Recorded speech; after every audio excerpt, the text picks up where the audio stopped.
Hello, everyone, and welcome to this week's installment of Cold Suns, a sci-fi convergence. My name is Chase. I use he/him pronouns, and I will be your game master this week.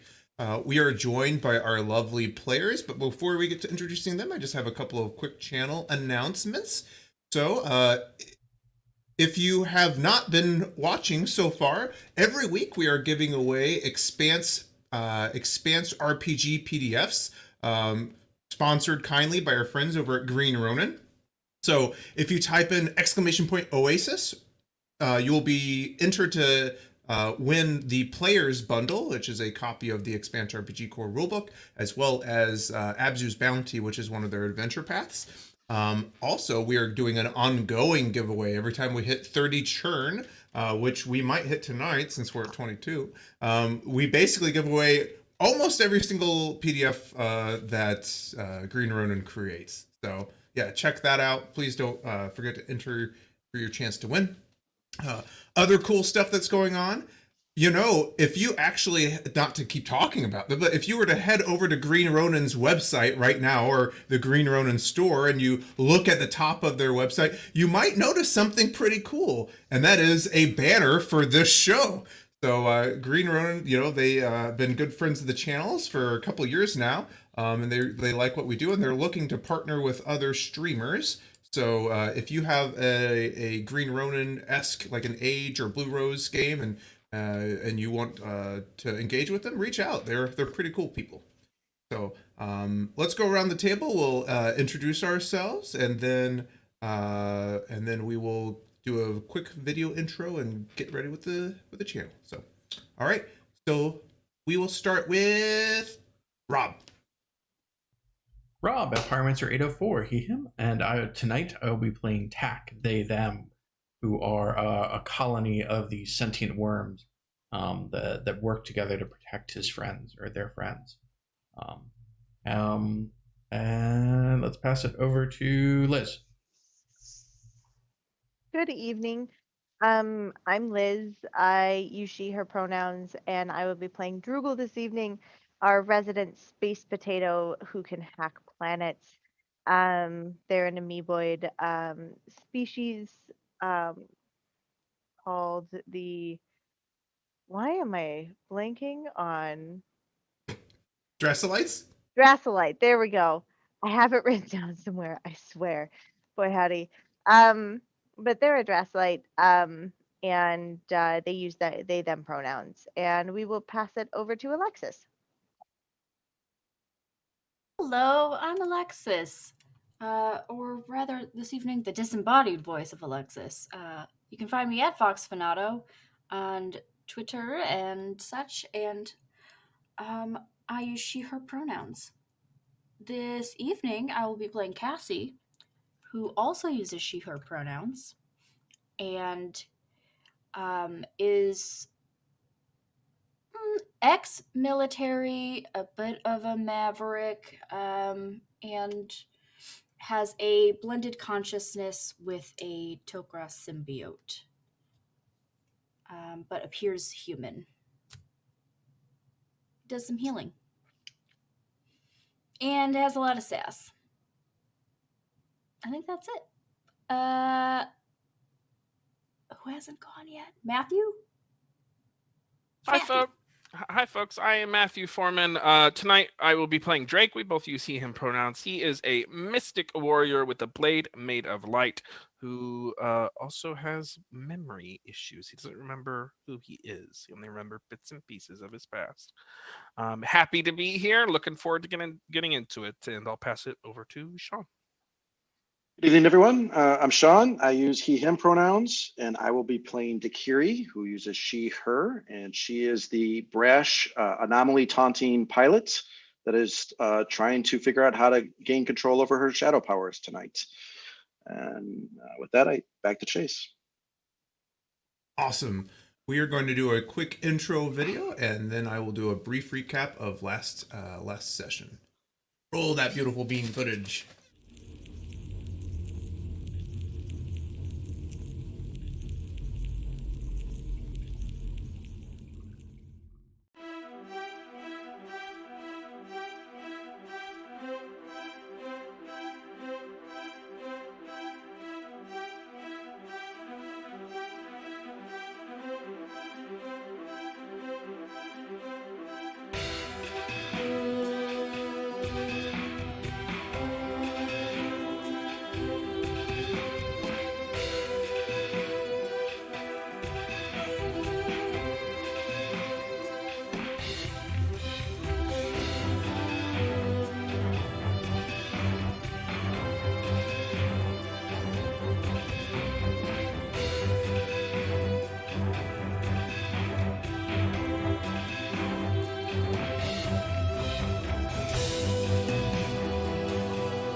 And we are back from that super cool intro created by our very own.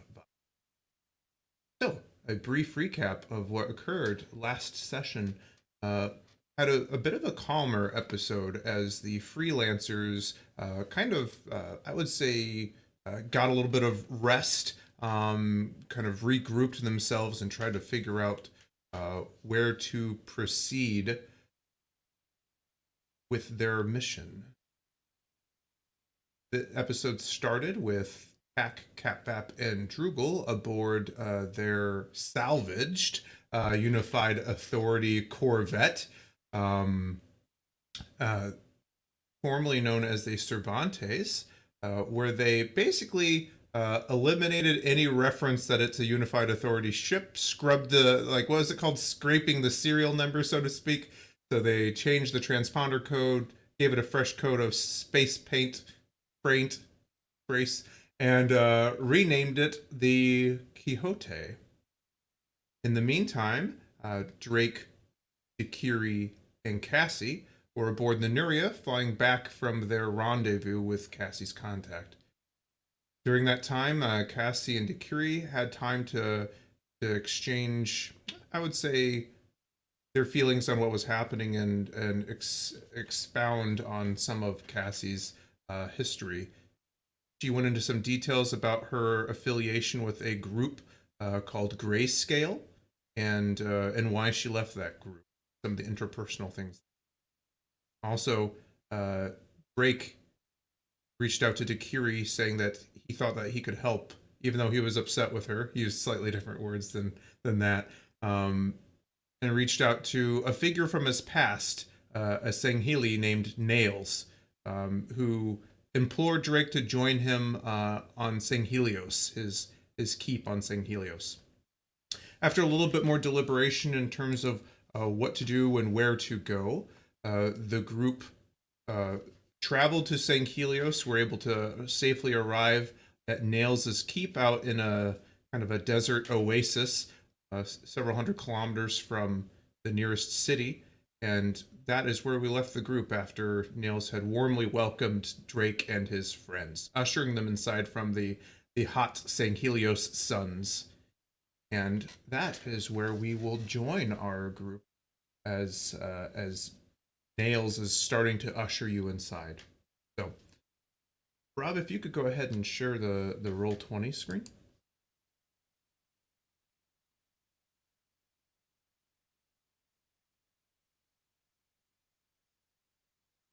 Thank you. And I'm going to play a little bit of music.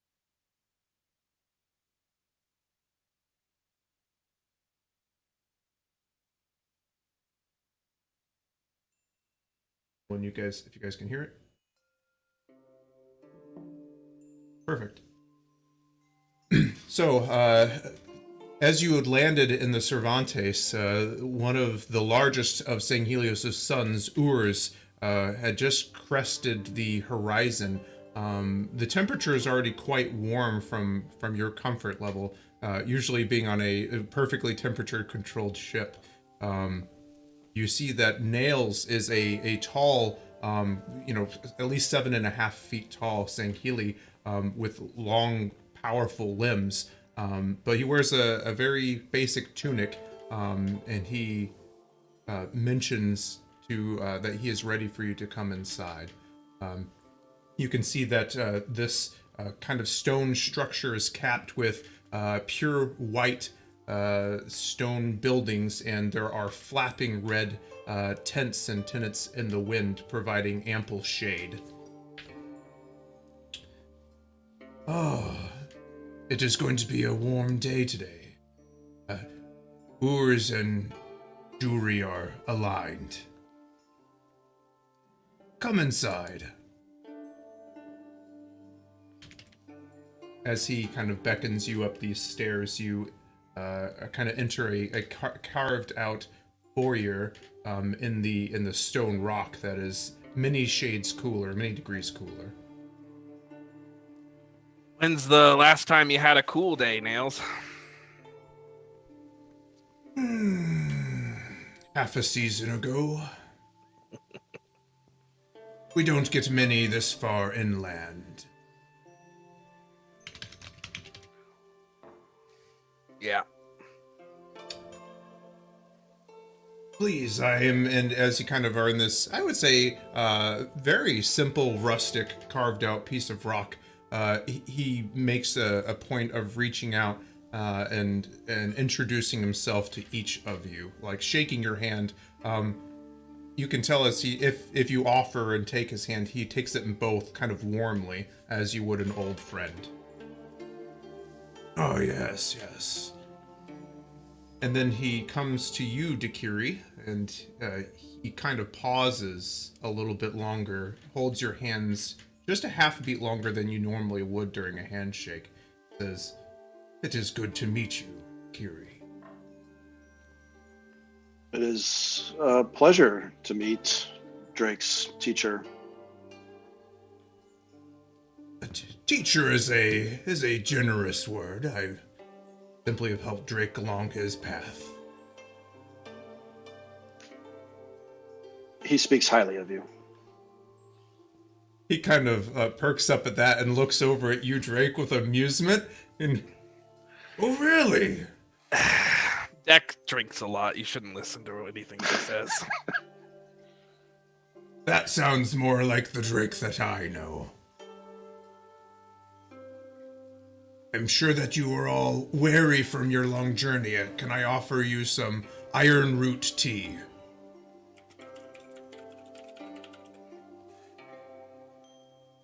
Yeah, that sounds Yes, great. certainly. Yes. So he, sorry. I was gonna say it tastes exactly like it sounds, in case anyone's wondering. Metal. This is delightful. As he kind of leads you up another kind of spiraling staircase up into the main structure, and you can see that the floors of this I guess this structure, this room, are covered with kind of reddish throw rugs, and you can see kind of to match the blowing tapestries outside. There's a wind chime kind of hanging that blows in the wind occasionally, and just has some very comfortable, I would say, pillows and stuff in terms of furniture. You can see as he moves, Sangheli have kind of digigrade legs. They bend kind of backwards like a horses do, so chairs are difficult for them. They prefer to sit in something more comfortable. And he returns with a tray with several of these little kind of clayware mugs for each of you who had accepted the gift of iron root tea. It is quite metallic. Dak loves it.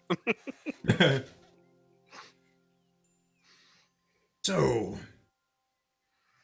I'd love to hear all about your recent adventures and Drake's friends.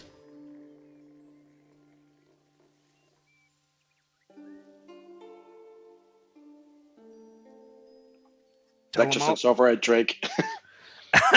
Hey, I gave him my side of everything, y'all. Y'all can tell him. What brought you together? Well, I needed money. Of course, of course. I still need money.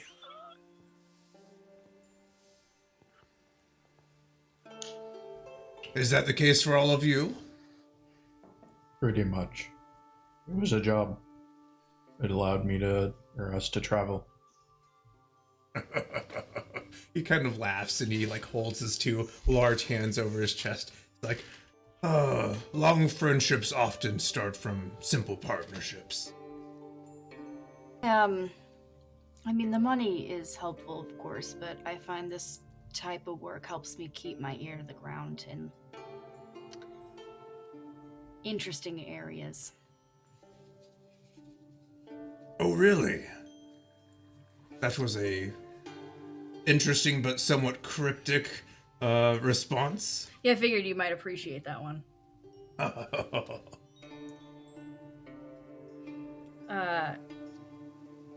You know, a lot of people in this, a lot of people scattered across these cold suns that need help. Suns indeed. Sure, I'm tired of these cold suns.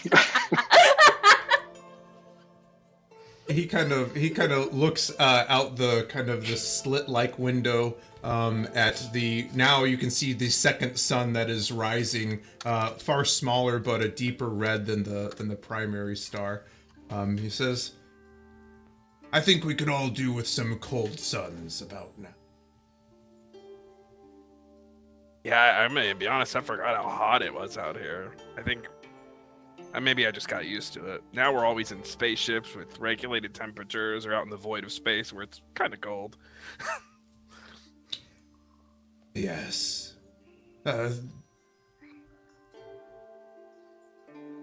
Being away does, how would you say, reset one's expectation. The increased gravity is great for calisthenics, though, if y'all are trying to work out. Yeah, and as you guys realize, as described before, if you weighed 100 pounds, you now weigh 135 pounds, essentially. You gained 35% of mass on this planet. So not enough to like wear you out, but you probably wouldn't want to go on a long run on the beach. Oh, by the way, Nails, this is Catbap. Nails, Catbap, Nails. You two should talk at length and exchange conversation for quite some time. He looks down. Nails does look down with his long serpentine-like neck and says, "Oh, Anongoy, I am so sorry for not introducing myself, Catbap." And he reaches out, and you can see that Catbap's very large clawed hand probably is almost equivalent to Nails's. And, "Oh, very nice to meet you. Don't worry about me, I like the warmth." And then Chase proceeds to roleplay these two characters for the next 25 minutes. So, Catbap, tell me about your backstory and how did you come across your ship? Oh, it is a long story. Yeah. They say the increased gravity is good for the circulation. While this is going on, Drugel's taking a look at what technology is present. Sure. If you look around, you can tell that Nails lives a pretty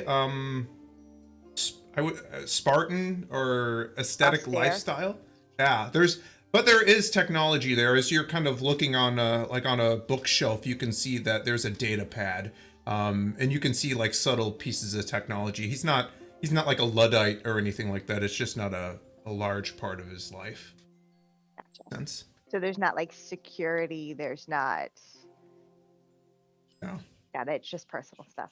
Perfect. Exactly. Yeah. There's nothing to be worried about or out of the ordinary, I should say. It's like he kind of sees you like just kind of wandering around taking in the house. He's like, quite a simple living, wouldn't you say?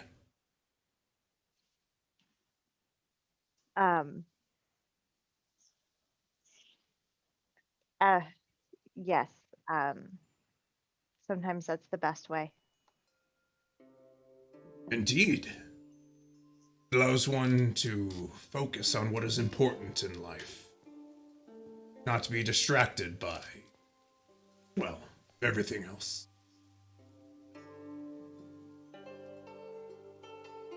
Indeed.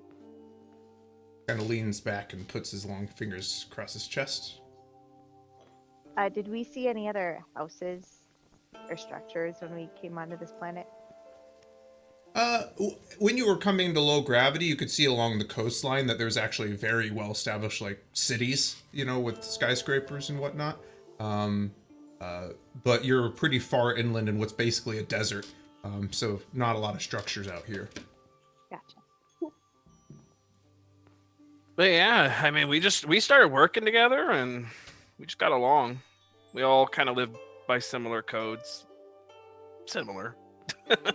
Not identical. Joined for the money, stayed for the friendship. Yeah. I'm glad, Drake, to see that you have fallen in with such a fine group of friends. I can sense that there is goodness in all of you. He even kind of pauses and looks at Dakiri when he says. Dakiri just kind of like snark smiles at Drake.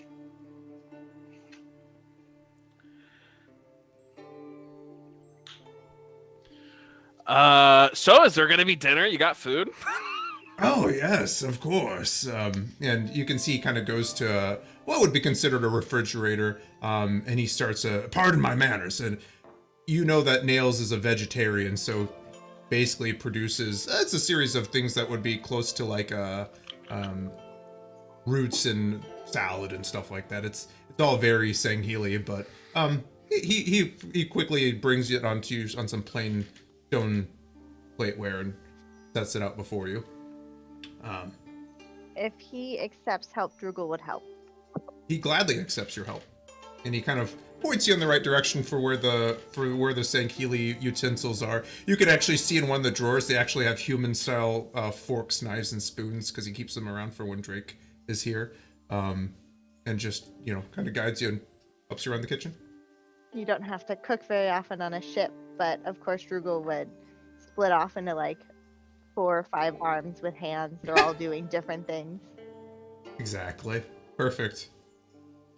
And after, I would say, just a little bit of time, you could tell he was prepared for your arrival. You guys have a nice little bounty in front of you.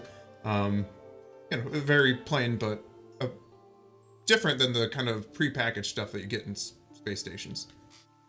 Really great. I mean, Kepet makes really good soup, but it's nice to have something solid. Captain says, I can put more chunks in the soup if you want it. Super. We never know where those chunks come from, though. Yeah. What Can't kind of keep us from chunks? guessing. I mean, what kind of chunks do you want? I can put all kinds of chunks in it. Oh my god. Potatoes would be nice. I miss good potatoes. Actual real potatoes. Yeah. Not Okay. I resemble that remark. I was about to say. Alright. Chicken, I don't know.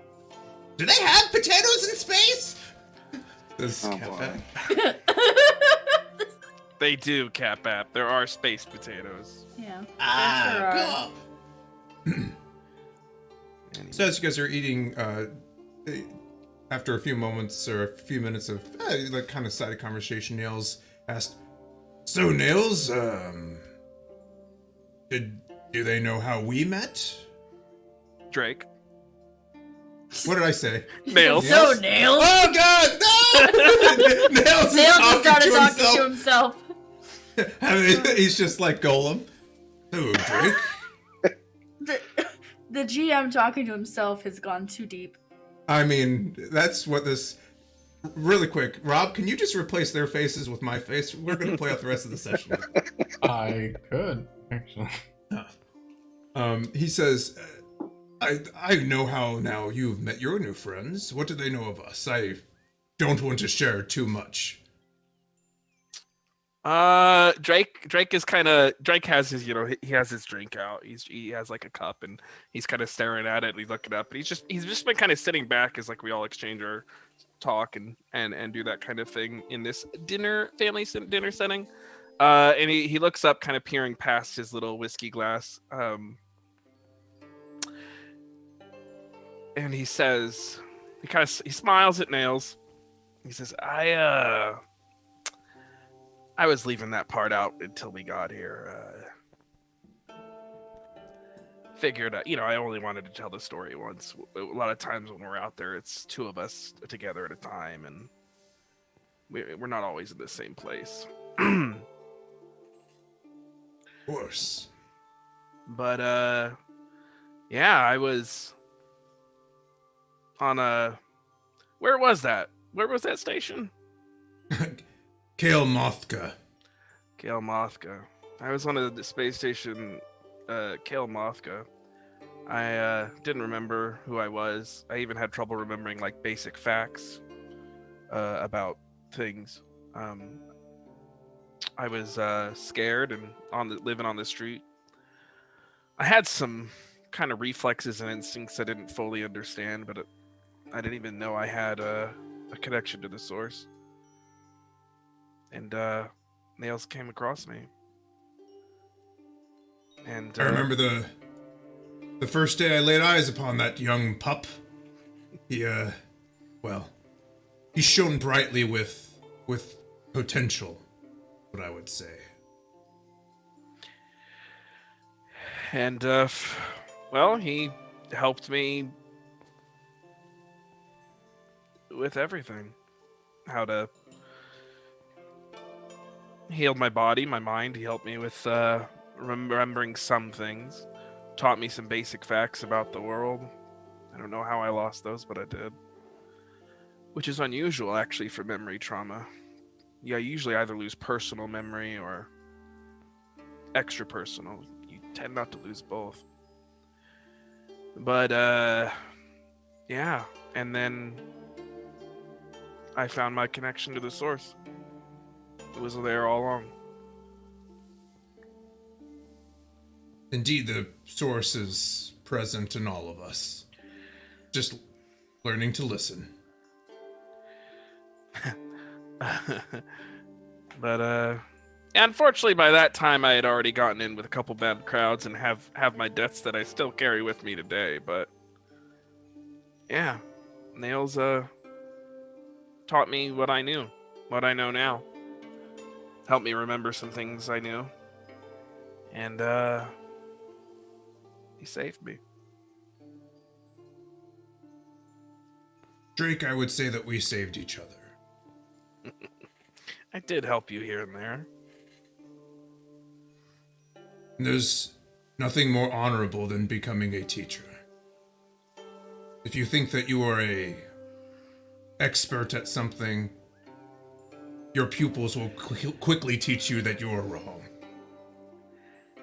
Yeah, I got the slightest taste of that.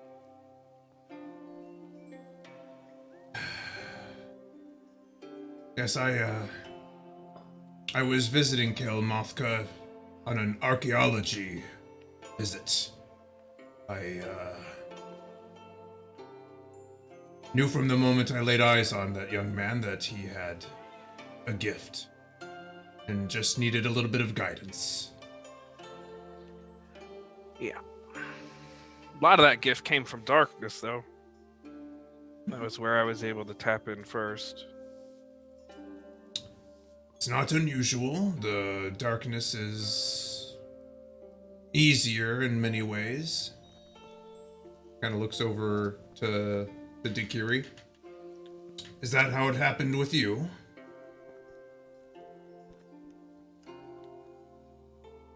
That's how Drake says it was. I'm still trying to figure out what is and isn't dark.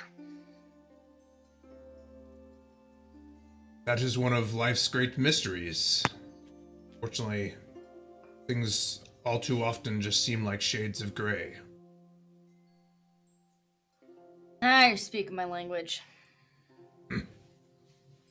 But don't be fooled. There certainly is light and dark in all of us. Natural. There is a balance. You just kind of looks to Dikiri and then over to Drake. Need to learn to find that balance. For some people it comes naturally, for others it takes their whole lives.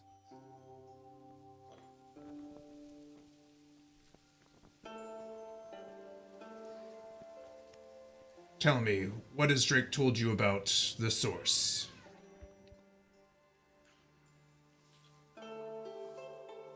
It's been difficult for me to grasp fully. A lot of what Drake shares, I believe, but without being able to experience it fully myself, I don't always understand what the words mean. That is as true as many things. What is the human expression? A picture is worth 1,000 words? An experience infinite. The source has been called a great many things. Kind of glances over to Cassie. The humans called it dark energy. The Goa'uld, Onak, Hell. The ancients probably understood it best. They called it the source of all things. In life, there is the source, and in the source, there is life. Death and decay feed life, and there is balance, and energy. Again, holds his hand out. Source. It flows through all of us. When you, me, he glances, gestures over at a stone just kind of in the corner. That rock permeates all of us.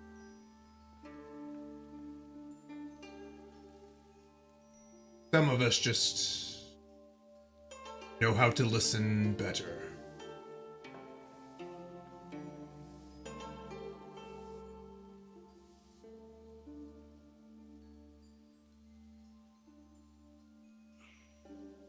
So, if it's in the rock, it's hard to see that the rock would experience it as light or dark. It would just be, wouldn't it?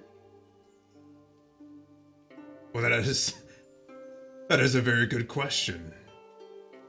Oftentimes it doesn't have to be light or dark. Some prescribe, what would you call it? Value to action, energy, doing, when oftentimes the most important thing is stillness, emptiness. The rock is important. The rock, if it were to, I don't know, try to be more than it needs to be, would make a very poor foundation for a building such as this, wouldn't you say?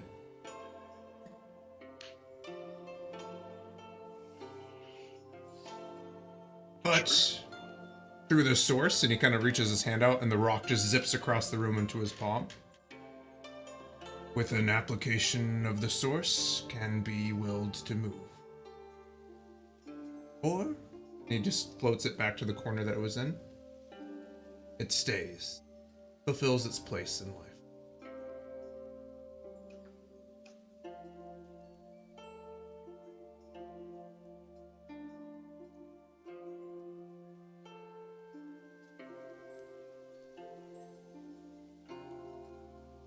So how does one begin the journey to finding that balance? You need to learn to listen with more than your ears, with more than your eyes. Sense in you, kind of leans back, a discontent. You have much anger. One needs to let that go. Now, don't get me wrong. Anger is a healthy emotion.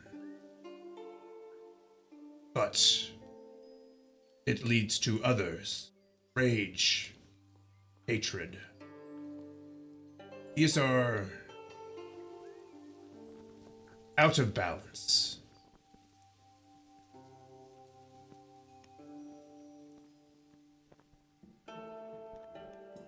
I believe you have already started on the journey. I can sense it in you. Though you seem to be somewhat askew, that is normal for someone of your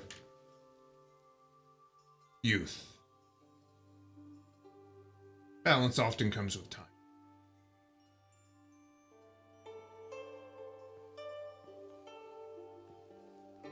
Now, I do not assume that you are going to want to stay with me for multiple seasons, so Drake will have to be your tutor in these matters, but perhaps I can set you on the right path. He kind of turns his attention to Drake. Says, Drake, I believe that you yourself were seeking balance.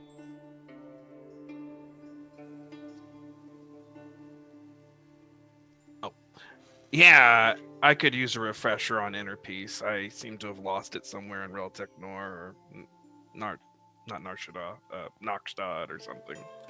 I misplaced it.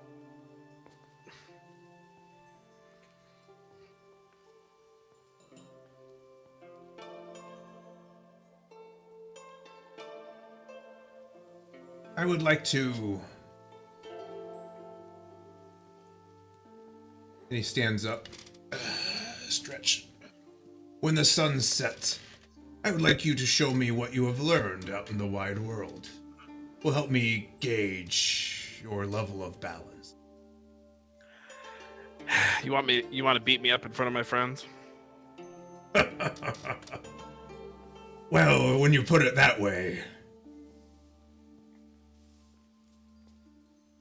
No, I fondly remember our sparring sessions. Yeah, me too. Is there anything else I can do for you while you are here?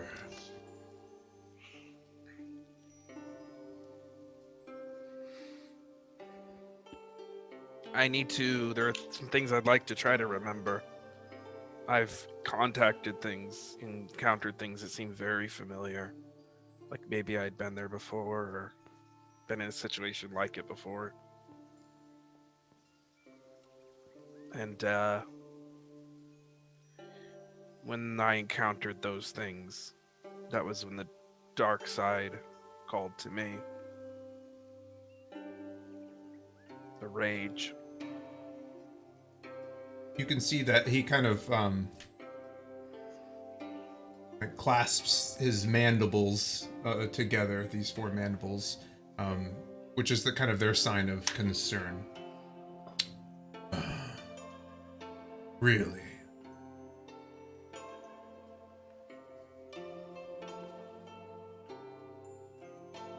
How long do I have the gift of your presence? We're between jobs, waiting on info. We got some time to kill. We could do a field trip. I think you are ready, and kind of turns his attention to Takiri. Well, perhaps this will... What do the humans call it? Crash course on your journey. Tomorrow, we will set out far from here. But do not worry yourselves with that. Tonight we will simply enjoy each other's company. When you say we, who do you mean?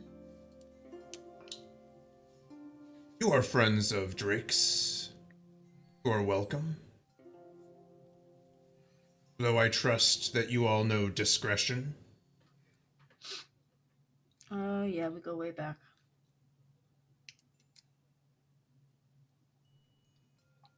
I could sense that in you. Okay. Yeah, like Drake said, we're between jobs, so that sounds good to me.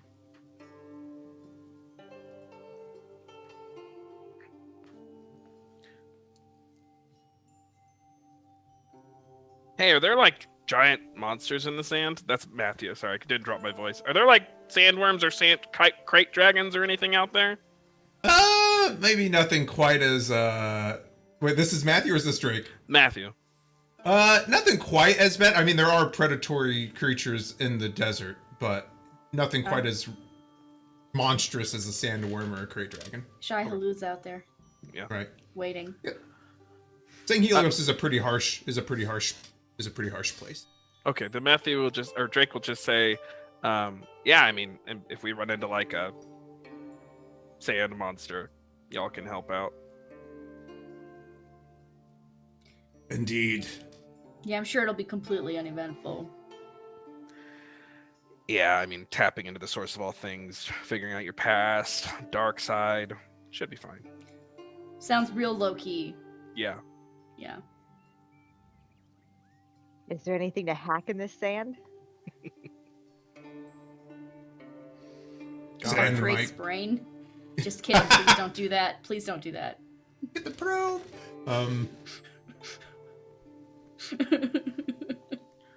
There's like ancient technology here and there. Indeed. Some would say that Sanghelios was blessed or cursed with a preponderance of such artifacts. Did I manage to shield the, or did Drugel and the crew, whoever was helping Drugel, manage to shield the time shard? You were making good progress. You hadn't quite hit the finish line there, but you were, I would say, 3/4 of the way there. Okay.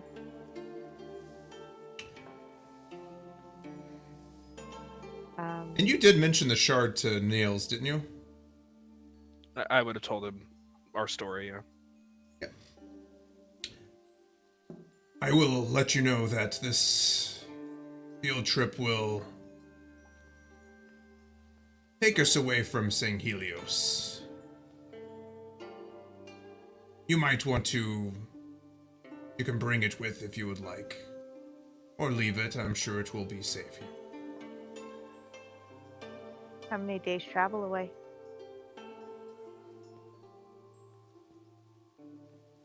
We will be stepping through the Chapa Eye.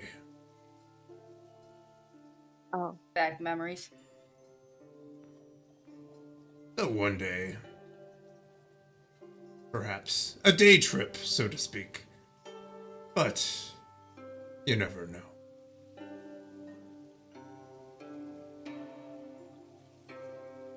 well, I can stay here and finish the tech on the ship, or I can come with.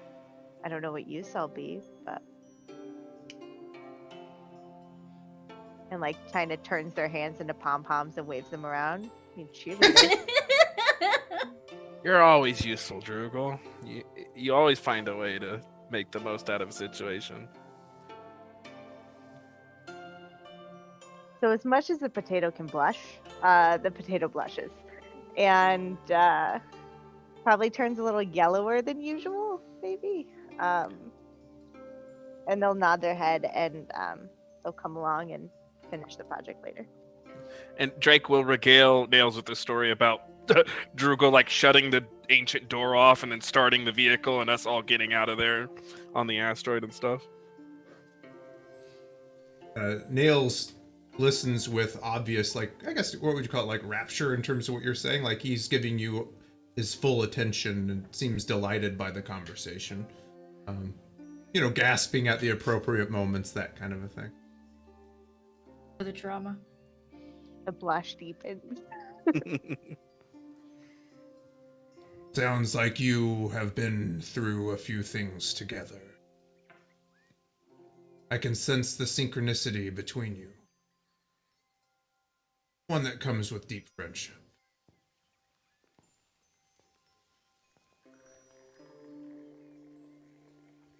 You are good people. We're trying. That's all any of us can ever do.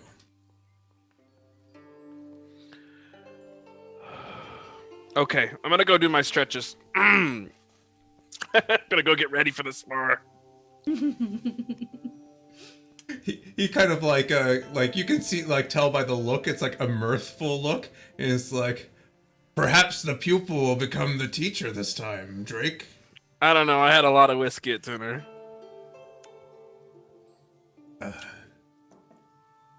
Wow. So you had Chelsea. dinner.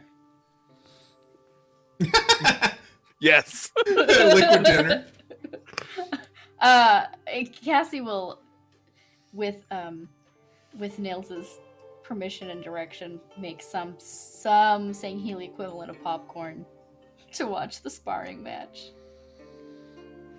Yeah, Nails will gladly show you. It's kind of like these crunchy, I'm going to use the term nut-like. They're kind of like nuts, but not. They like, imagine eating what's that cereal that's like corn puffs, sort of? Yeah, it's like corn puffs. So like fried hominy, because that puffs up into like puffy things. Yeah, Or like fried rice cakes. they're Make it airy. real Yep. puffy. Yeah, exactly. And you could see that, Nails seems to live a very serene existence. He shows you guys around the rest of his very simple keep. And there are some places in the deepest level where it is nice and cool below ground for you.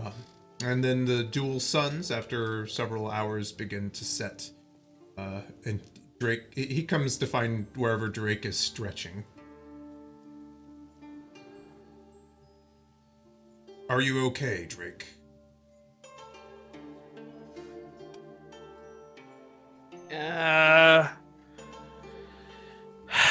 In a lot of ways, I'm doing the best I've ever been. You know, I've got people around that makes me feel grounded and safe. They look out for me, I look out for them. I'm useful. I get to see new things and learn new things. But at the same time, these new experiences are really challenging. That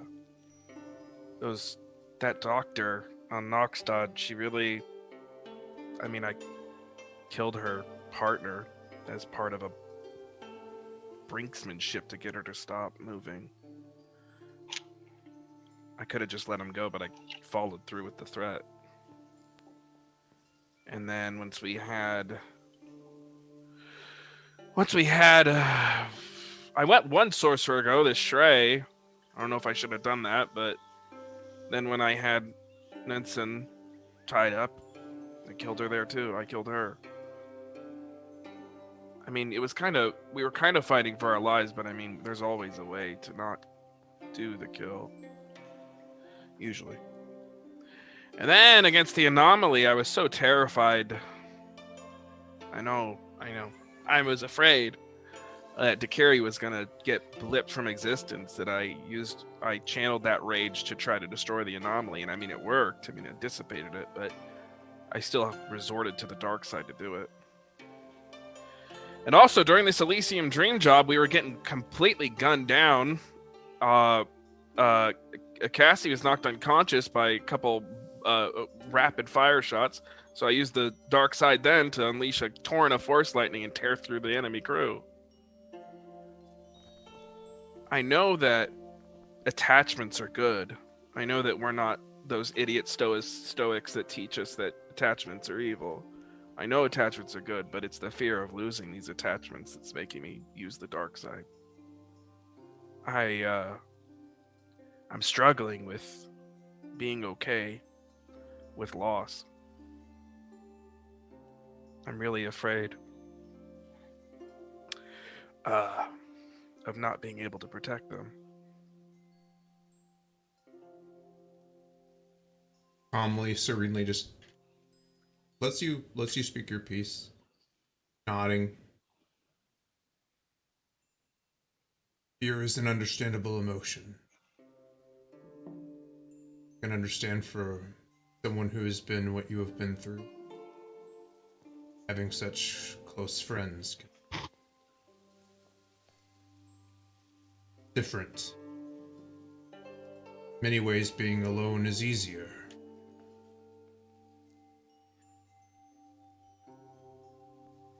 You don't have to live in fear. Care for yourself.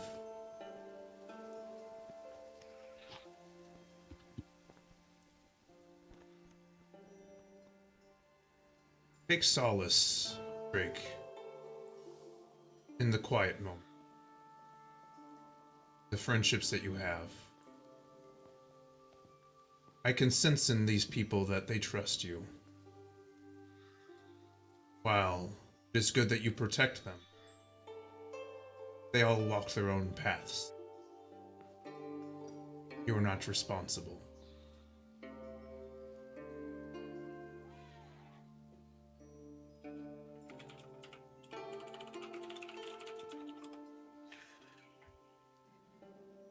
Tapping into the dark side is Not a crime. We exist in balance.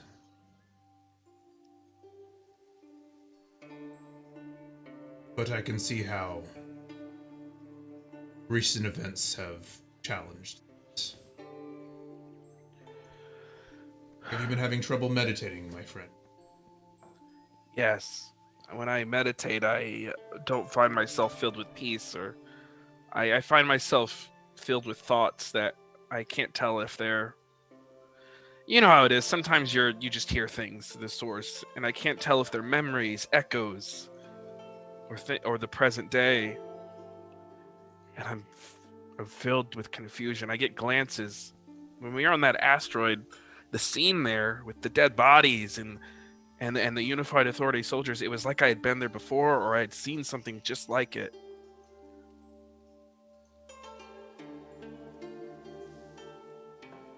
And when we were on Noxstad, with everything about that felt familiar, like an operation that perhaps in the Ghost program we had carried out before, introduce drugs into a community, destabilize the region, assassinate the son of a political figure that's trying to stop us.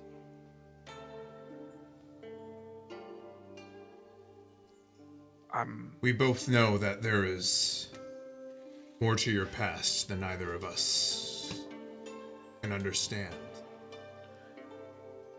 Perhaps the source is trying to show you. I think I need to understand a part of my past before I can before I can meditate peacefully, because we encounter these dire situations with far too much regularity. That's how Drake would say. We are in the shit so often, and I can't always turn to the dark side when it gets bad. It is tempting.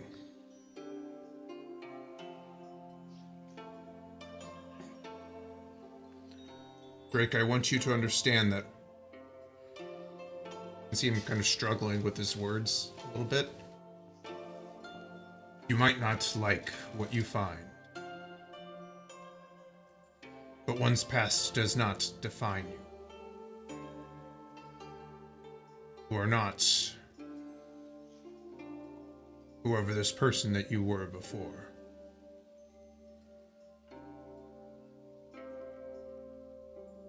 I don't know what brought you to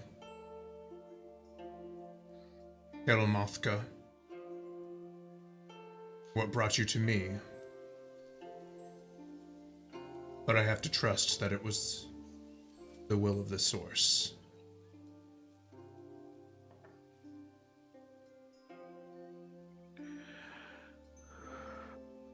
I have not told you all of my past. This place that I'm going to take you,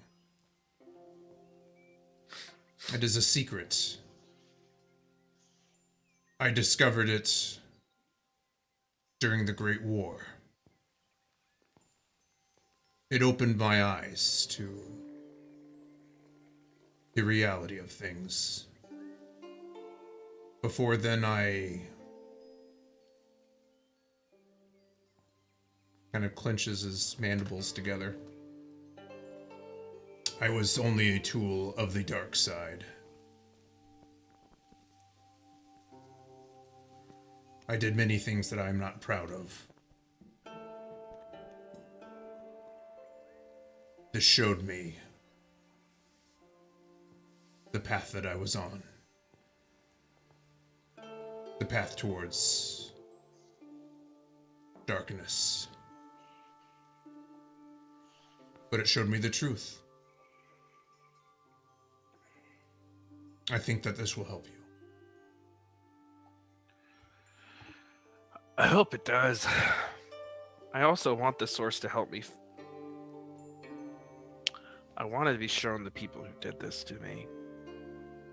People, those assholes at the Ghost program who made me into a weapon.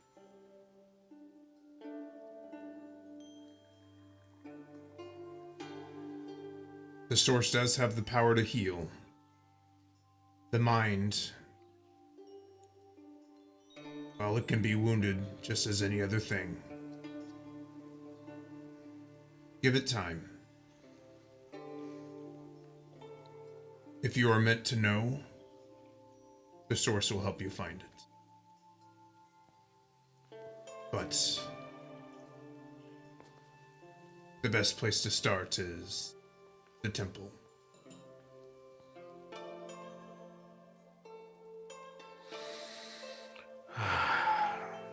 Yeah, all right.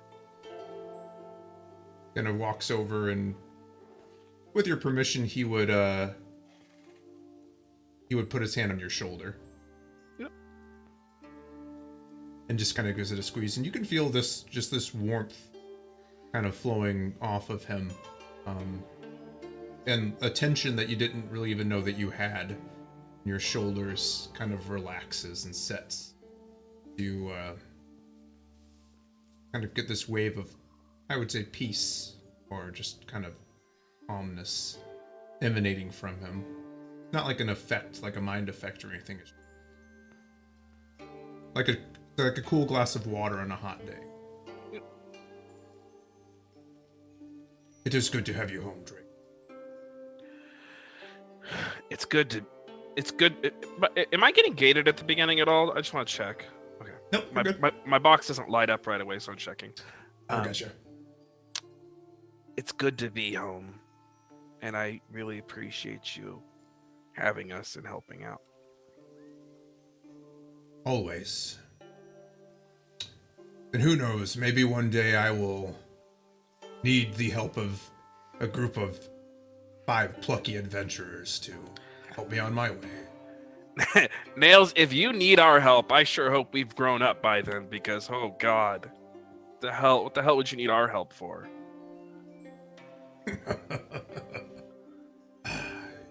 You sell yourself short, Drake. People so young are capable of great things. You saved those people on Noxstad from a terrible darkness. That anomaly, as you describe it, not of this world. These are all good deeds. Ones that you should be proud of. You and the rest of your friends. Yeah, we did it as a team. Nothing can be done alone, Drake. We like to tell ourselves. It is the way of things. Now, and he kind of stands up and stretches a little bit. I think, what is the term? An ass kicking is in order? Yeah, okay, here are the rules. No moving the planet. I'll go jog out towards the sparring spot. Awesome. I'm gonna switch the map here really quick. I need to go to the bathroom in case anyone wants to do anything. Yeah.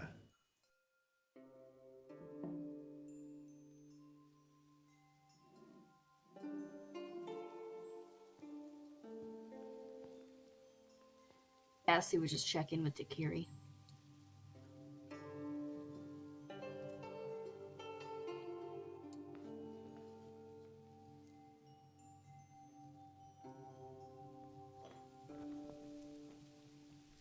I think it's mostly dependent on Takiri if there's a scene there. I would assume we're resting somewhere because I took that to mean that they were by themselves. Yeah.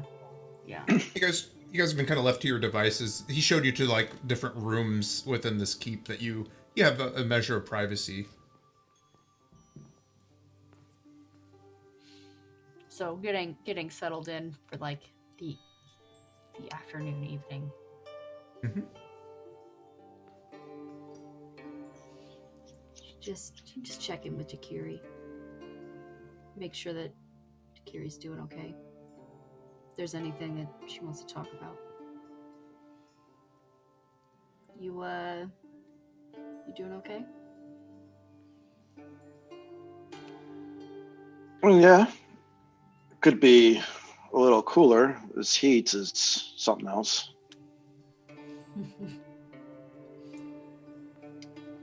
Yeah. Yeah, it's an adjustment for sure.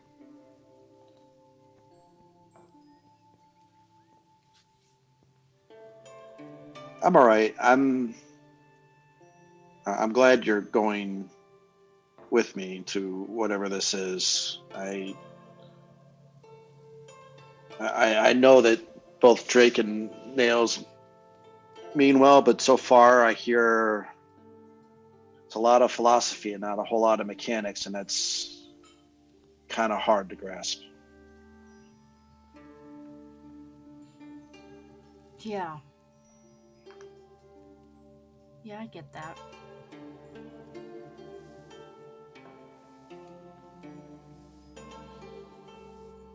But Drake seems calmer, so I trust this.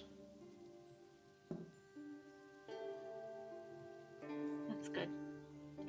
Me too.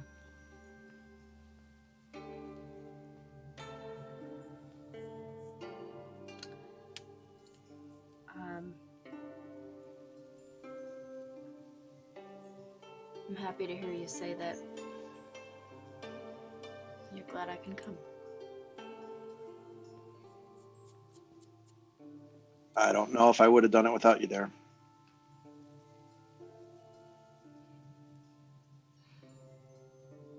Well, we don't have to wonder now, do we? No, and I'm happy for that. Me too.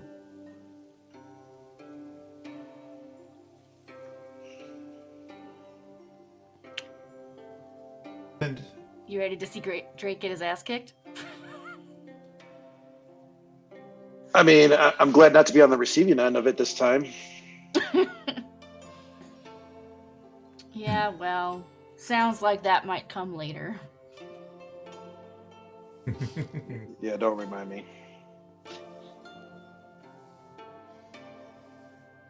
I would say as the suns begin to set and the earth takes on, or the Sangheli earth takes a comfortable warmth, he walks up to the kind of a spiral staircase top of the structure. And Rob, you don't have to like zoom in super much. This is kind of a top-down view, but you standing upon the white stone structure with kind of an area set aside for Drake. You now kind of fondly or unfondly remember many sparring sessions upon this roof where after you had crafted your first blade of light, Nails taught you, I would say, some of the fundamentals of Sangheli energy swordplay.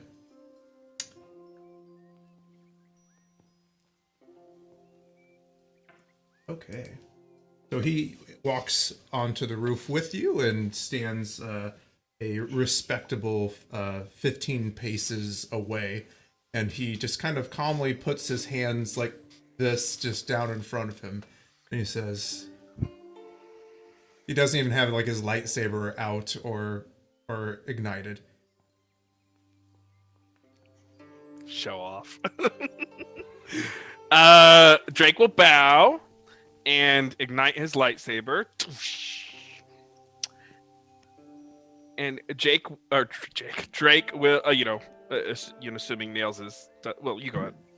Yeah, no, Nails returns your bow, and he kind of reaches his hand out, and a hilt that's on the belt of his tunic flies into his hand, and and you can see his blade is quite different than yours. It's a blue blade with kind of two curved points that come together with a negative gap in between, and it's held kind of like in a punching motion. Their fists very different than yours.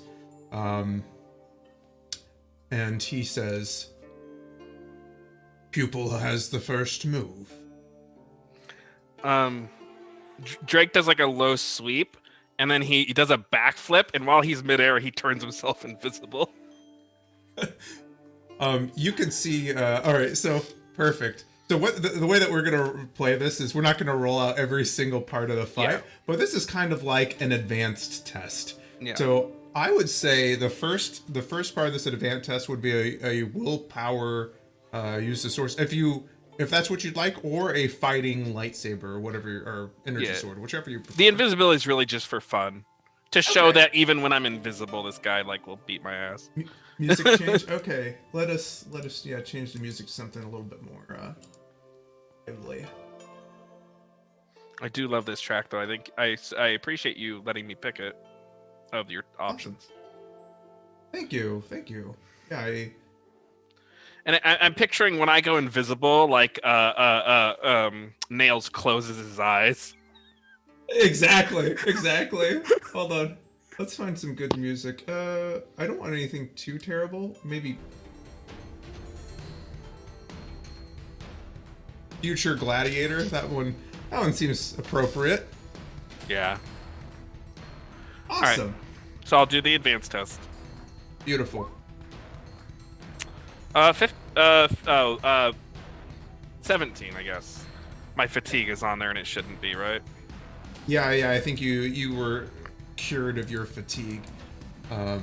Excellent. So, as exactly as you described, you do your backflip and turn invisible in the air. Each of you can just see Nails calmly standing there, and he does close his eyes, putting his arms down to the side, and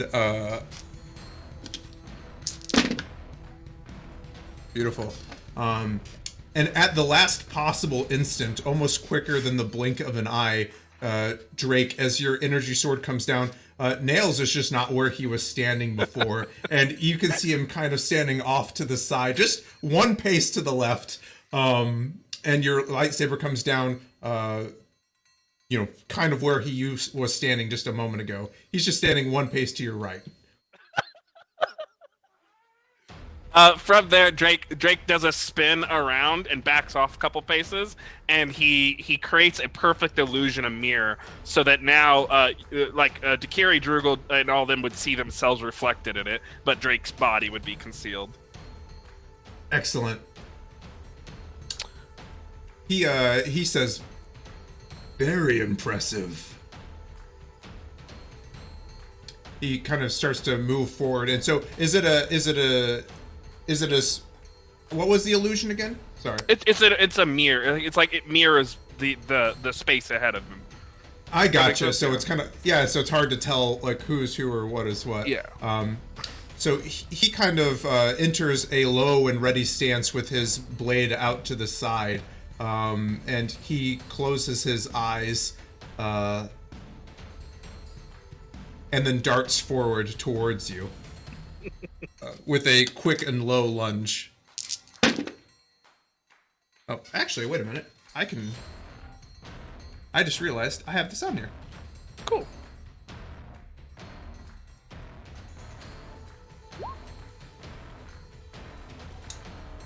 Awesome. So, he pulls in forward and low, coming in at you. Gets a... I wouldn't even say this would normally hit you. So he comes in, and his blade kind of goes where your illusion would be, with a 3. 13, right? And, yep, 13. So yeah, he does hit me. He just hits. Okay, so you can see, and obviously he's not gonna. So you can see as he kind of comes in, and at the last second, he turns his the dual points of his saber to the side and just kind of like brushes them against your clothing, and he said, "A convincing illusion. I can see how it would be quite disorienting." And then Drake will flip over him and then skitter away to the far side of the platform, and then Drake gets in a low stance and then uses Source Dash to do like a blinding rush attack. Go for it. Roll me your test.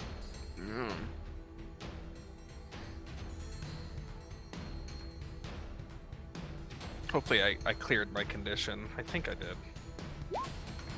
I did. 15. With only a 2 on the stun die. That's fine. Okay. 15. So you can see that like the speed and alacrity with which you move actually somewhat surprises him. His eyes, his yellow eyes, kind of go a little bit wider. And are you coming in with him with your blade? Yeah, and I like jump up at the last second and do like a spinning attack. So you can see that he is kind of forced to bend over backwards a little bit, and he has to place one hand out to balance himself, which normally he would just kind of do the bend without needing it. So he quickly rights himself and flips around. He says, "Interesting," and he goes to return in kind.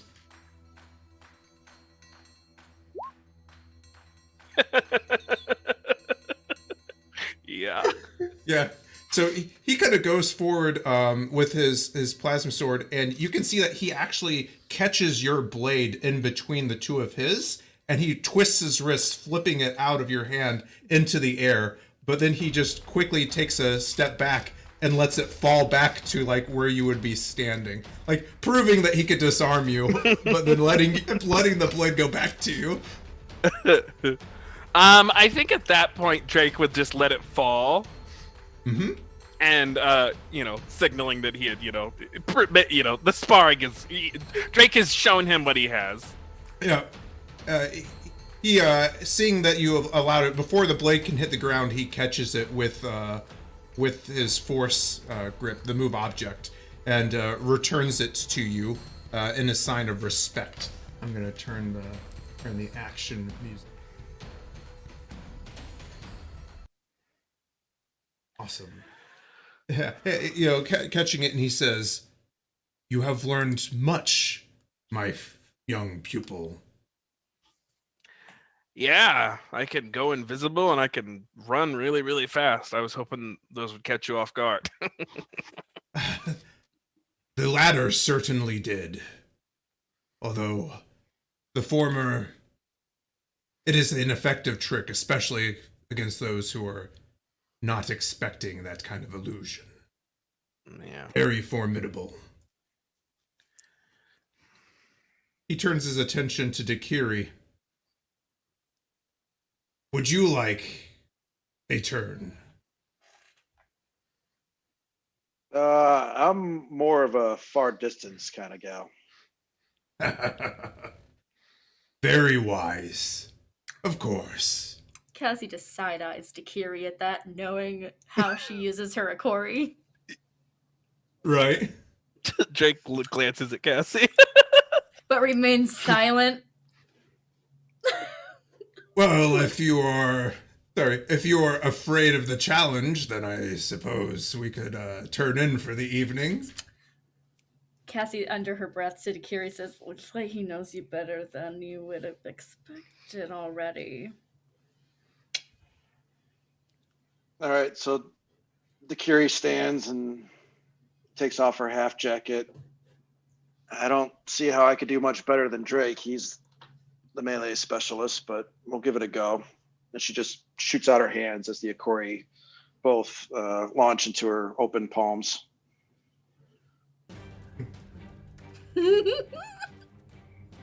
Says, "Show me what you have."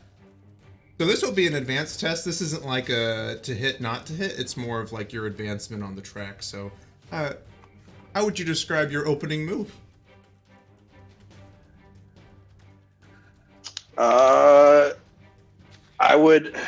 Dakiri would rush forward, but then feint to a side, throwing the Akori side-handed, and then using the other one up as a guard.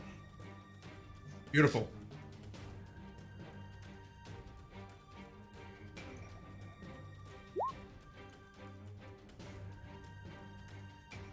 Nice. 17. So 17. With the churn. It's all good. So as you throw your blade, let me do a thing. I will.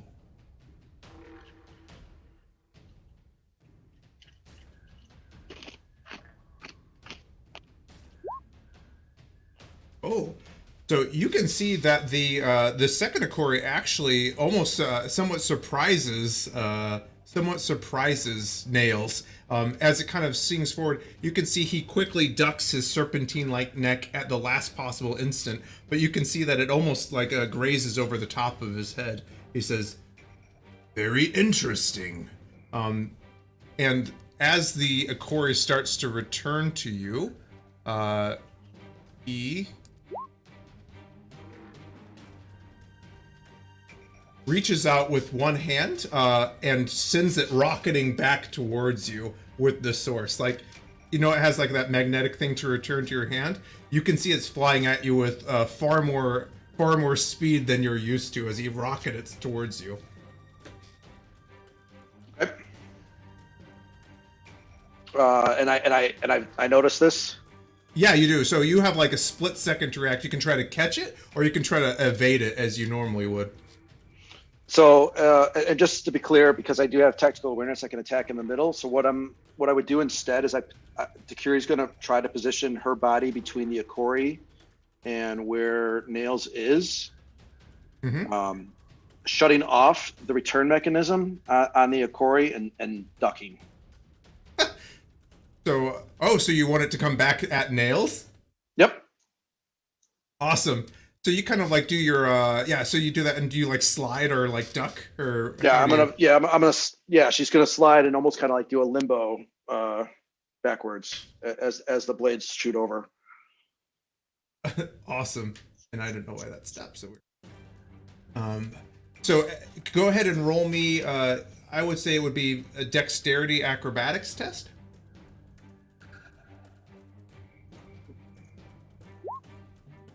Oh, wow. Wow. So, as you do that, you can see that the Akori comes flying in, and you can see that Nails was not also expecting this, I would say, brash or aggressive level of a move. And he kind of, at the last second, drives the plasma sword up, and the Akori is like spinning around the twin forks of this blade as he catches it and pauses to look at you. He deactivates the plasma sword and extends it towards you so you can take your Akori back. She calls it back automatically and bows her head. He looks at you with I would say a little bit of what you would call, he's studying you carefully. And after about 30 seconds that pass, he says, "There is quite a bit more to you than it would seem. Drake is a very effective fighter, yes. But raw combat skills are not everything. I think that you have much potential and much to learn. Tomorrow, we will set out on an adventure. I will hopefully answer some of your questions." Takiri nods.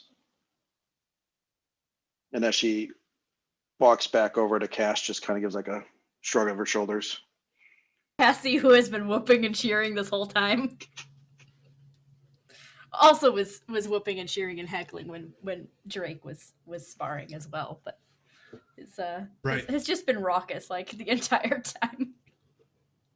Exactly. As he kind of walks in, he says, you can just kind of hear him not muttering under his breath. He says, "Very unconventional," as he kind of walks down the stairs. And then I would say with that, you guys ready to take a little break? Awesome. Very cool. All right, guys, we're going to take a quick 10-minute break, and when we come back, the group is going to maybe have some more scenes and then go on a bit of a field trip. So if you have... I'm not keeping my eyes into the chat, so thank you all for joining us this evening. If you haven't had a chance to yet, please don't forget to join our giveaway. where we are giving away copies of Expanse RPG PDFs. We will be back in 10 minutes. Thanks, everybody. And we are back. Thank you for sticking with us over that short break. Yeah, let's get right back. So I would say after these sparring scenes were done, it's kind of falling into evening, and so you guys are kind of free to do what you will. Nails encourages everyone to get a good night's sleep tonight because there will be a fair bit of excitement in the morning. And I would say after a little bit of time, thank you for the subscription, Salty K75, much appreciated. Nails would come to the room that Cassie and Dakiri are staying in, and would kind of like politely knock at the door frame. I was wondering if I could speak with Dakiri for a moment.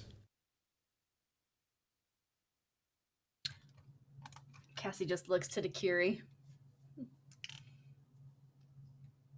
Dakiri shrugs back, not knowing how to deal with that. But she's good. You want me to leave? Or you taking her somewhere? What? Either one. Come with me. Let's go for a walk, Dakiri. Cassie just looks real close at Dakiri and is like, "You good with that?" Dakiri nods. Okay. Put some sunscreen on. Nighttime. Never mind then. Put some moon screen on. I don't know. Moon screen. We don't know. Could happen.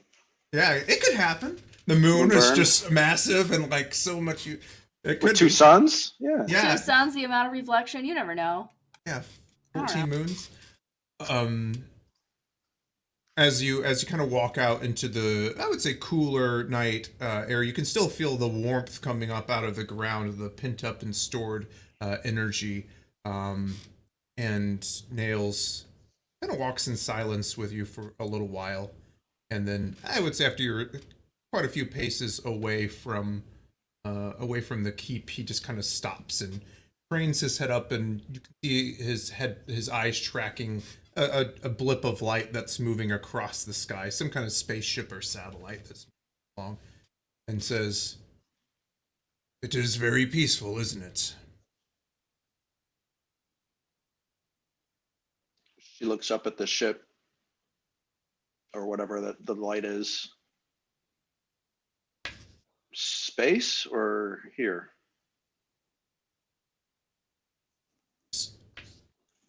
The stillness, the night. She looks around, and it's surprising actually how many sounds one still gets planetside. I've spent almost a lifetime in space, and outside of the hum of a reactor, I know quiet, but this is pleasant. And do you feel at home? The darkness?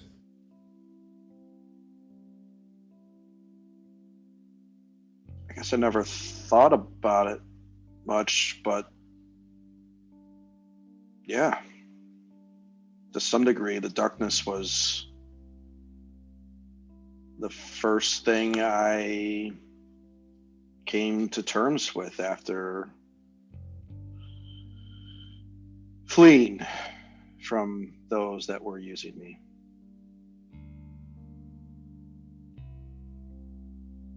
Since that you've experienced a great deal of loss.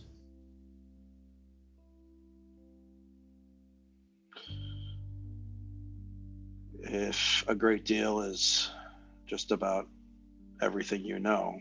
Sure.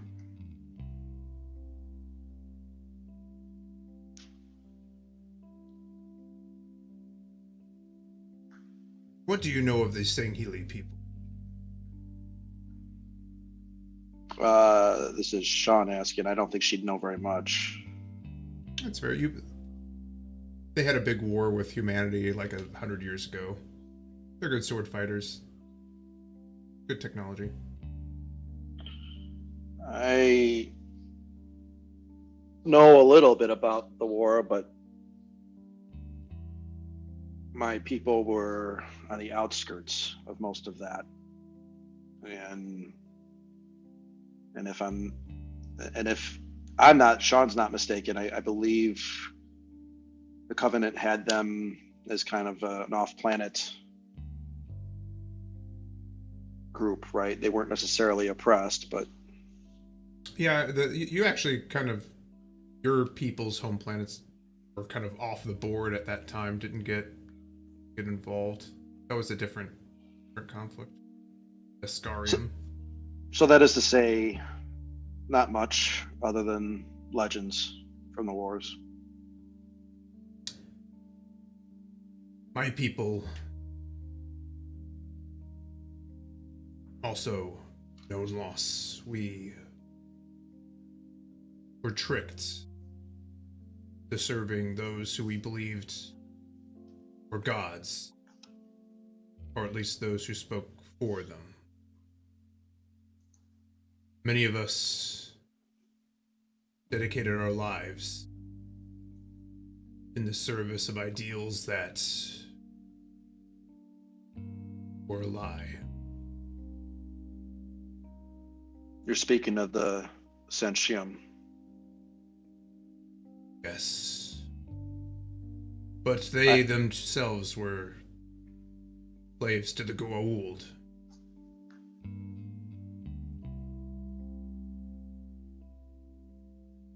We committed many atrocities.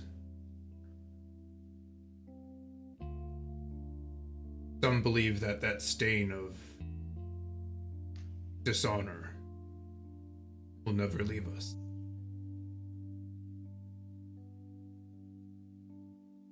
Kind of turns to you and looks down. We are not defined by our past or by what we have lost. We must take solace in what we have, who we are.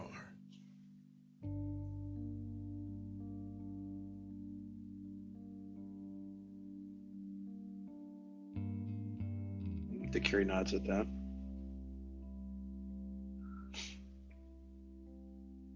He reaches, he asks, puts his hand up, he says, "May I?" Kind of wants to touch, like he wants to put his hands to the sides of your head, but he's asking for your permission before you do so. This isn't going to be a source energy type thing, is it? I just want to get a sense of something. Okay. Just kind of reaches out, and you can just feel just gently the tips of his fingers kind of cool against your temples, and just slowly closes his eyes and feels for a moment. Nods his head down, back up.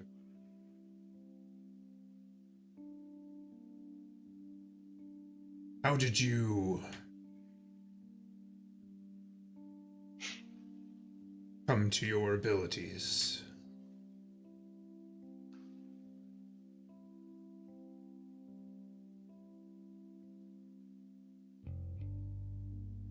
She pauses for a long moment at that.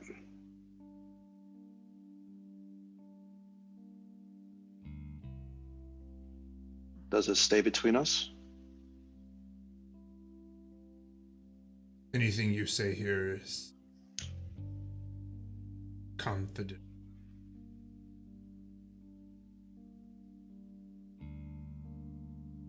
I'm not entirely certain, but you could say that maybe there stolen.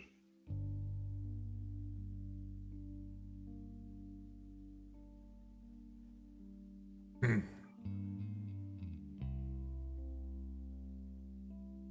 How does one steal something that they already have?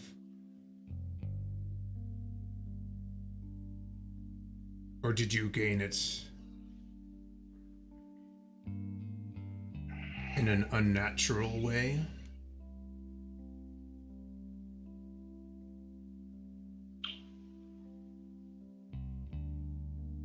The latter, maybe.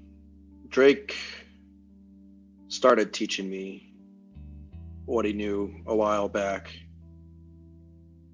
And I don't know that he really knew how best to go about it. But it was frustrating not to make progress. And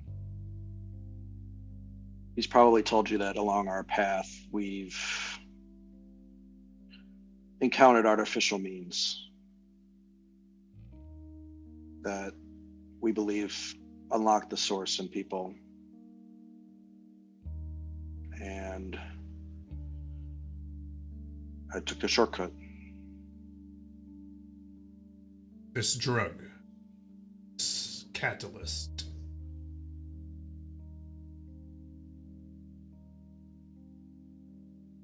She nods.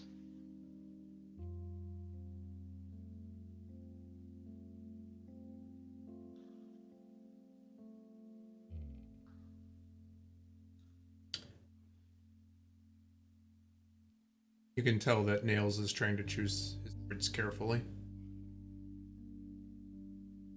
I sense great potential within you, Dakiri. But there is a vengeance, anger, that threatens to consume you. If you show patience, let nature progress as it will.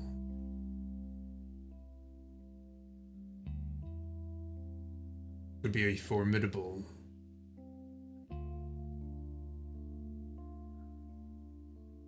user, but it is not a blunt instrument or a shortcut.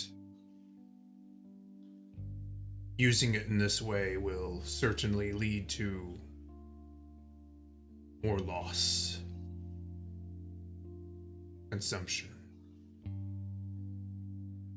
I haven't touched it since the first event, and I saw the look of fear in Cassie's eyes and the anger in Drake's. I have no intent to go back to it.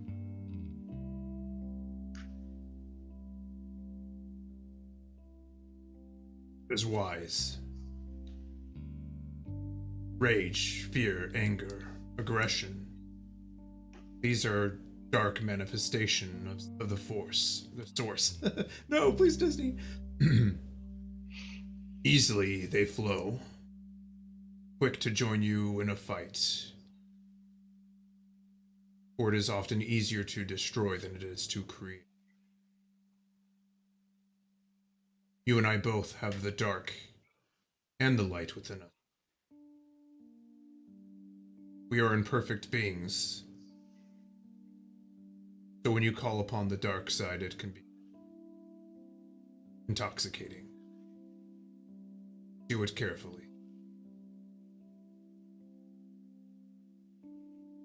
Dakiri pauses again, and she reaches for one of her many pouches. And she hands over the remainder vials. Thank you. He kind of puts his large hand on your shoulder like it, football players. You've made a wise decision. One that puts you back on the right path. You believe I can control this? I know you can. What few people realize is each of us in our own way has control for the source. Many call acts of luck. You want something bad enough and come true. For most of us, it seems pure coincidence. Deja vu. You have a strong attenuation. I think Not there's always been a part of me that felt it. I think the others, well, I don't think that they think this. I know that they sometimes find me reckless, but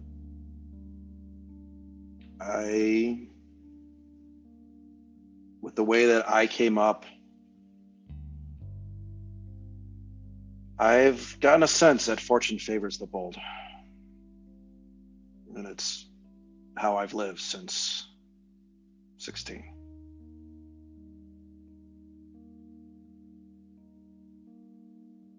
But there's always been a something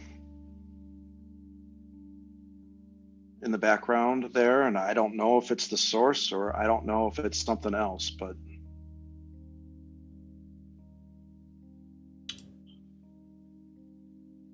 luck, as you would say. Luck.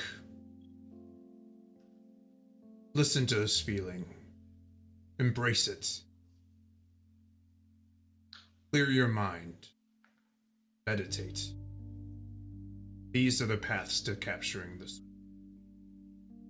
I trust Drake has shown you how to meditate. He's done his best. I haven't been the best student.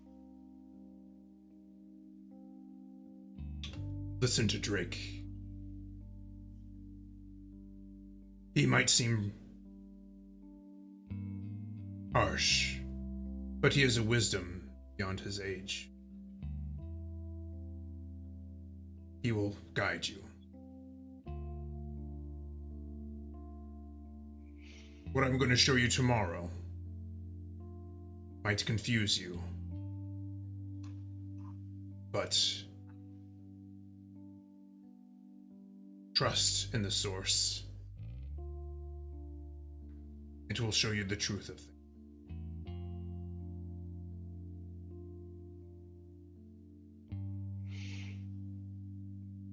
Now, kind of puts the vials, like you can see him tuck them into his tunic. My weary bones need some rest. Don't tell him I told you this, but Drake has become quite a formidable warrior, and it, well, took a lot out of me to evade his blows. Yeah, I've seen him do some pretty amazing things. We're lucky He's to an have amazing him. person. What was that? Sorry. No, she was just gonna say we're lucky to have him. He's got a hard exterior, but I know he cares for us.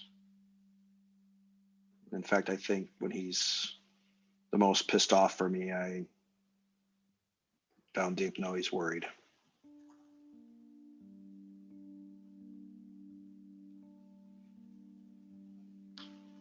Cherish it.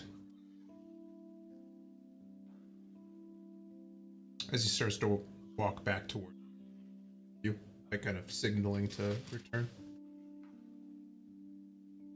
And one last thing, dude. Your secret is safe with me, but lies are never healthy soil in which a relationship will. You're getting gated. I'm getting gated. Yeah, sorry. That's fine. I said, he said, lies are not a fertile soil in which relationships will grow.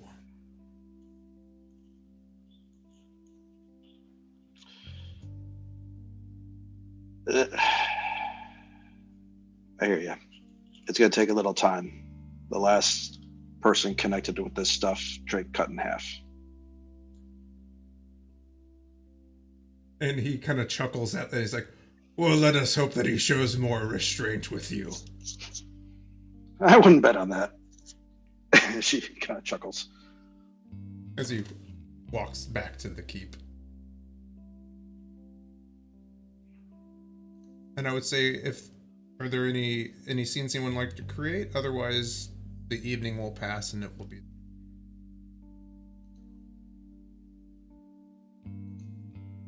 I think Cassie wants to ask Tack if they've ever been to Sanghelios before.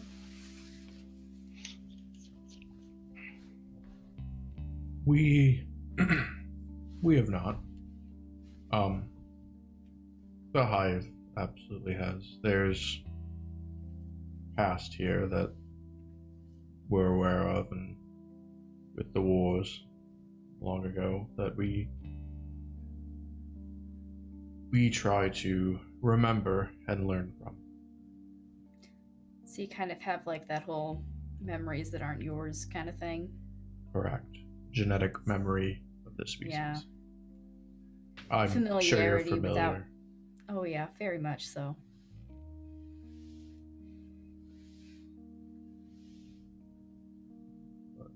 Must be. I mean, I find that it's always kind of weird, but in a nice way, to like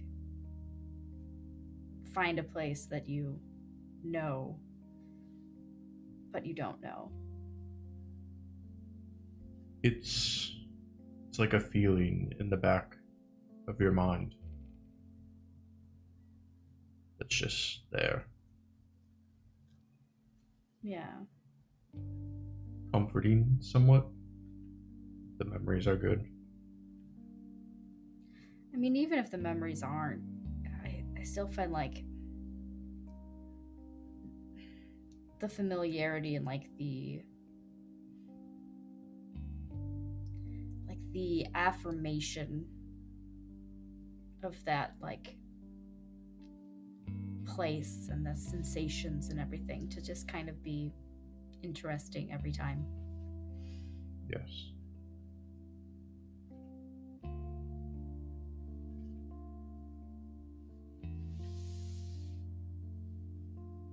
You'll see And if, Tag. if the memories aren't good, then you can always try to make new ones. That is true. It's very true. Because I mean, they're ours, but they're not ours. It's nice to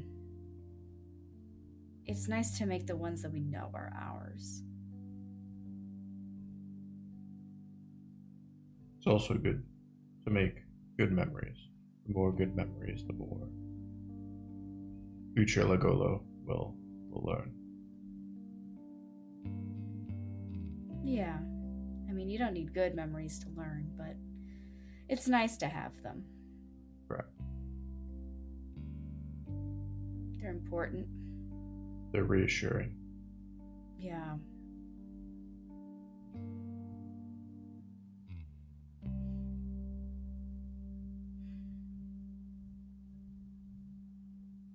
Do you have knowledge of this place? Yeah, I was here, I've been here a couple times. Nothing really too profound or anything. It just, through various jobs.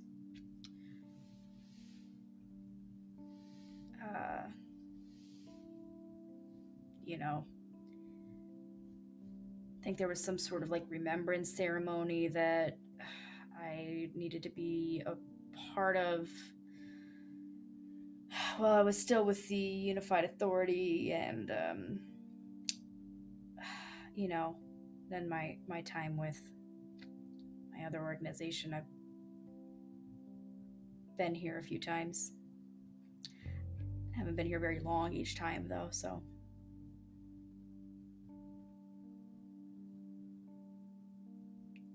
I kind of like the heat every now and then.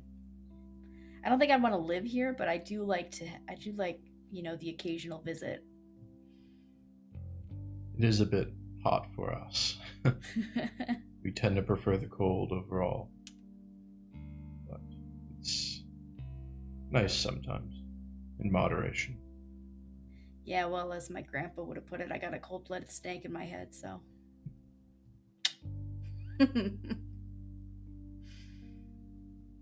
Occasional heat is nice.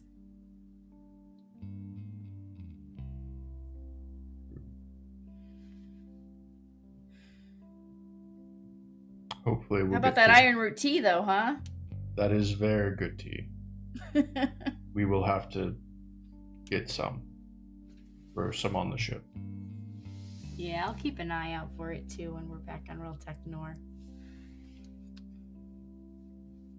Perfect.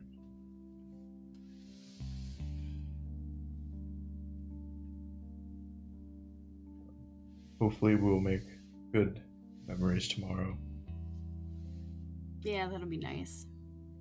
but we'll see. Field trip.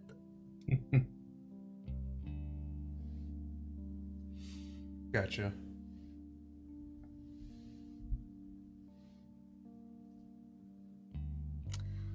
Well, I think I'm gonna turn in. I see Dakiri and Nails heading back, so Perfect. sure she's got some sore muscles that I need to tend to. Take care of her. She is special. Yeah. She, Cass just, like, winks and gives Tack a little nudge. Says, alright, well. Sweet dreams. Or Ferris dreams, I don't know. See you in the morning. We'll shuffle off to their bed.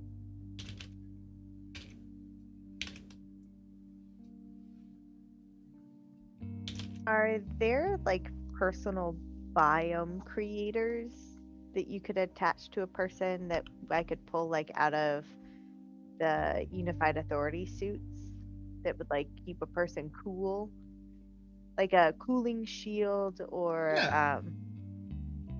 They definitely make those. The Unified Authority suits definitely have them. In like a more traditional one, but yeah, you could if you were looking for something quick and dirty, you could make people feel a little bit more comfortable by scavenging some from some of the suits. like with the ability to put them back. So like a Yeah. delicate You wouldn't be procedure, breaking yeah. anything. Yeah. I would Now they grab make- those in the evening Perfect. Awesome. and then offer them to folks at breakfast the next morning if we convene for breakfast. Beautiful.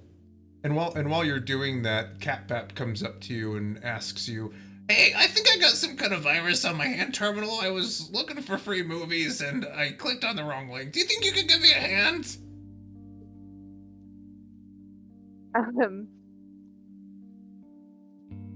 Absolutely. I wish everyone would be this open about their viruses. And Drugel will fix the virus and then make sure he has access to free movies that are virus free. Perfect. Awesome. So I would say, unless if there are any other scenes, the night would pass without issue. Yeah. And of course, they're movies that are like actual cinema movies because Drugel is wholesome. Oh yeah, no. And so if they were movies, Drugel would have missed that completely, and it's like Disney Plus is installed and yeah. Hulu rom-coms. There was actually some videos about. It was pretty mundane. It was some videos about fishing. Oh yeah, so basically like YouTube without the viruses. Yeah, perfect. Yeah. Okay. Are we okay to transition to the morning? I would say that you guys have a pretty, a very soothing breakfast, where, he makes you, it's kind of like scrambled eggs, but they're not eggs. They're something else, and they're not animal-based. They're plant-based. and he just says, "To prepare you for where we will be going, we will be traveling off-world. It is also warm, but not quite as warm as Sanghelios is this type of year. The place I'm taking you is a secret. The Kraljevistvo does not know that it exists. I intend to keep it that way. So, you are my attendants. I am an archaeologist, and we are going to a dig site. Will accompany me."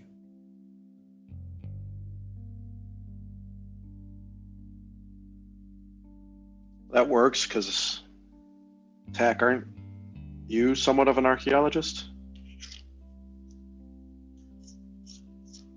A bit.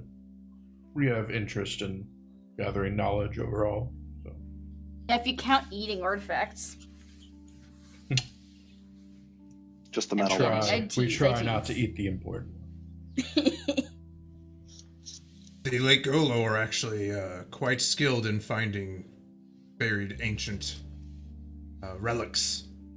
You're to be commended and prized for your ability. So, like, where is this secret? Where's the Shaka Khan taking us? It is, well, Shaka Khan. I just figured out what you're trying to say. Chappa eye. Yeah, whatever. We will be visiting a planet by the name of Arathma, but we will not be staying there. That is merely a waypoint. We will quickly jump to the actual location of the temple. I would not put it into the Kraljevisvo's databanks. So you basically know, like, he wouldn't give them the address. So you guys are going to go someplace and then just quickly jump to the correct. Yeah, but does that place we're jumping to have a name? I'm just super. Anathema. Yeah. Oh, I thought Anathema is the halfway point. Oh, the place that you're going to. Sorry, I got you. Yes, yeah. No, I've never actually thought to give it a name. Oh, so this temple is on a planet that doesn't have a name? Well, there are no denizens currently. I discovered it on accident during the Great War. Once I discovered what it contained, I deleted any log of it. Or I feared it would be used or exploited.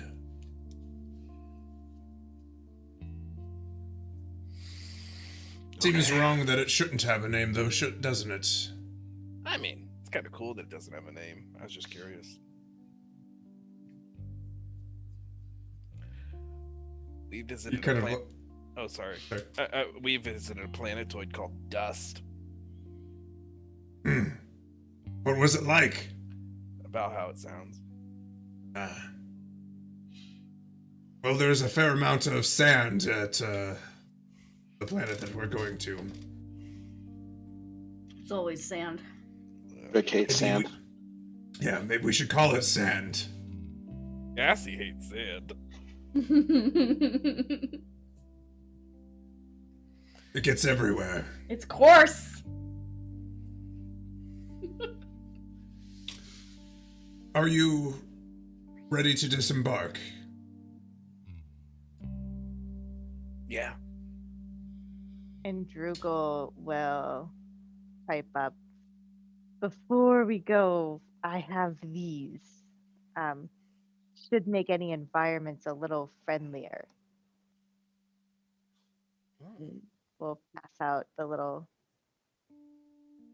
I don't know, pins or whatever they look like.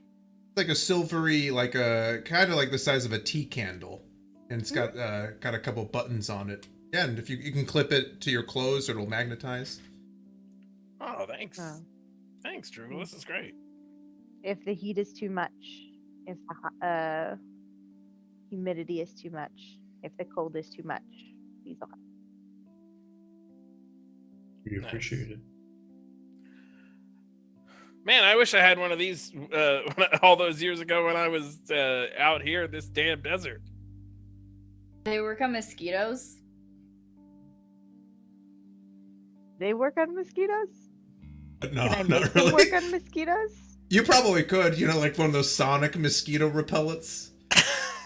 They work on regular mosquitoes, but not death mosquitoes. Death mosquitoes, yeah. Ask me again tomorrow. So it's not equipped. So it's not equipped to take back to Earth for some Minnesota fishing. Cool. Good to know. Today, no. Tomorrow, maybe. You got to get the off-brand,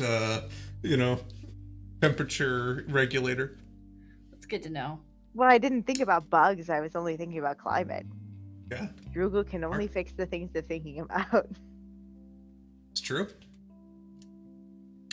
So, I would bring your equipment with you. I have not been to the temple in many years. Yeah, is it like riddled with dark side energy or something? Sure, it's No, haunted. but we did encounter some Forerunner relics while we were there before. Oh god. All right. If there are any extra sensors from the UA ship that I can take with me, once he says that, Drugel would run and grab them. Is there anything you could take with you? Or data mining that I could scan for and then take back to the... Yeah, you could that's definitely more doable. You can download some database information on Forerunner tech that the UA has encountered. Yeah, so I know kind of what to scan for to see if there's anything nefarious. Okay, for sure. And are you guys leaving the crystal on the ship, or are you going to bring it with you? Oh. I want to leave it on the ship. Yeah, I think it's pretty ingrained in our systems at this point. It'll be fine. Or that won't matter at all. So are we leaving the captain with the ship then? The Captain. captain? Cap does offer. He's like, I could kind of stay back. The Nuria's still a little beat up. Because the Nuria had to land too. I can make sure everything's good. Plus, I like the heat. It's much better than Balajo. Why are the voices that I do not great for the... I need to do choice. ones that are more soothing. Awesome. So, once you guys are ready and you have all the gear that you would like to bring with you, he kind of ushers you to a pad out behind his keep, and you can see the very familiar ring on the ground of a ring transporter. And he says, "We will have to visit the capital in order to gain access to the Chapa Eye, but we have an appointment. Not be a problem."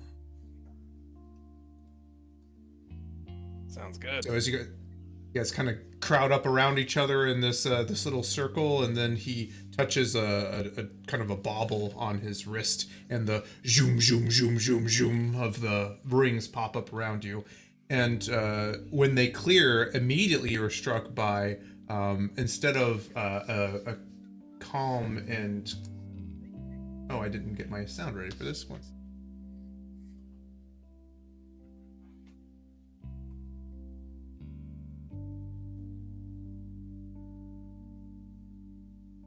Good enough one.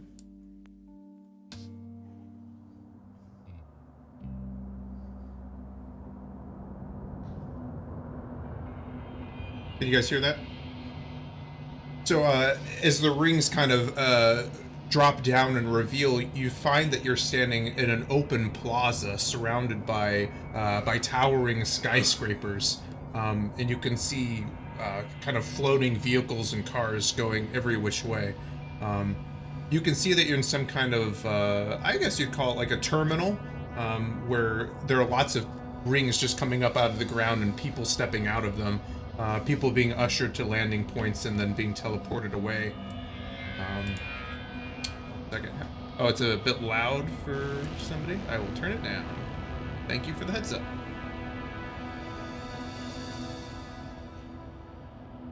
There we go. And quickly, he leads you deeper into this facility of what appears to be some kind of transportation terminal. Um, it's not really a big deal. You've been through the Stargate multiple times, but after you kind of go through line and they go to check your equipment, but he actually shows them a data pad that he produces from under his tunic, and he says, that will not be necessary. We have very sensitive sensory equipment. I trust you will find that everything is in order. And the other Sangheli, after giving it a look over, pauses and gives him a nod of I would say like a deferment as you are kind of ushered through. You actually realize as you are kind of led through this bustling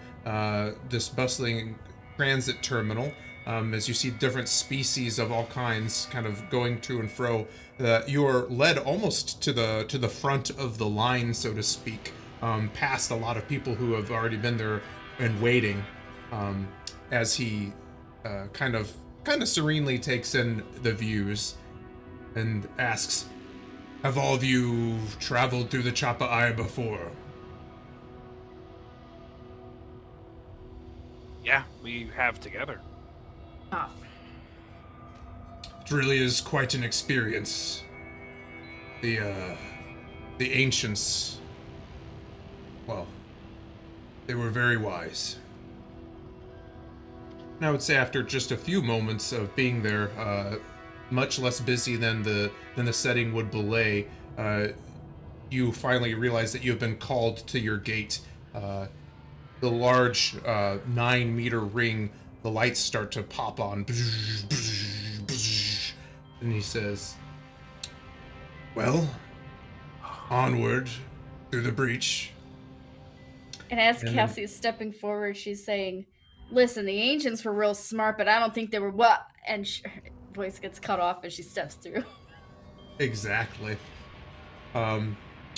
He kind of steps through as well, and you are teleported through this glowing and flowing liquid-like surface, and you step out onto what appears to be a serene and calm, I would say, wooded landscape. It kind of looks like the Pacific Northwest of the United States.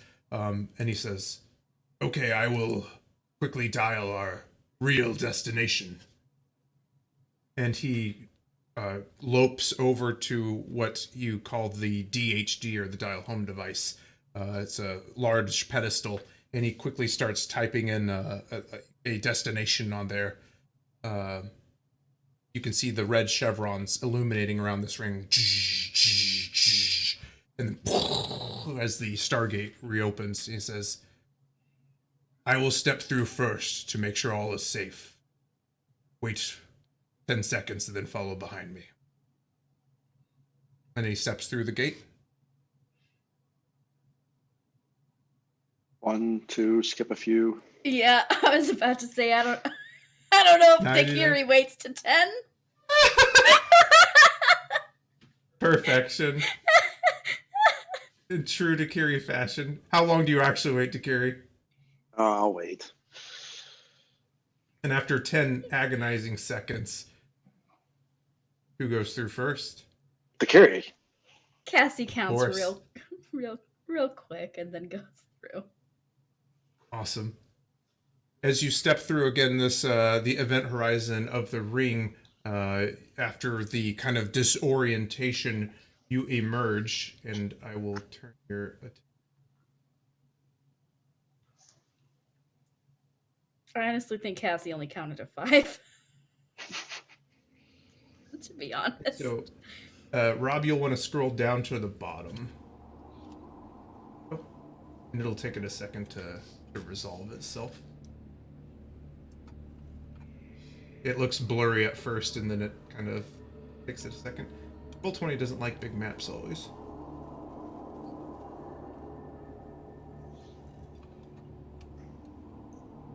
Okay. As you emerge from this kind of temperate forest, you find yourselves standing in a cavernous hallway. The ceiling is easily 30 feet above your head. The space seems to be illuminated by 6 large braziers that burn smokelessly as you step out of the gate.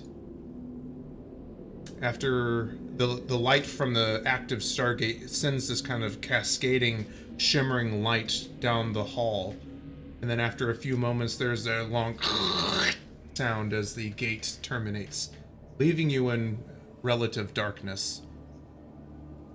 I realize that I don't have a pog on there for Nails, but Nails is kind of standing off to the side, waiting for you calmly. As you look around the space, you can see that it is made with kind of a dull grayish metal that has these beautiful swooping, kind of ornate lines of gold running through them. And beyond this long hallway before, you can see a set of stairs leading down to a large and cavernous hallway. A cavernous space. And a dull green glow emanates from the area beyond. This is the temple that I found those years ago. I was on a mission, tracking we called them heretics at the time. It has brought me here and showed me the truth of things.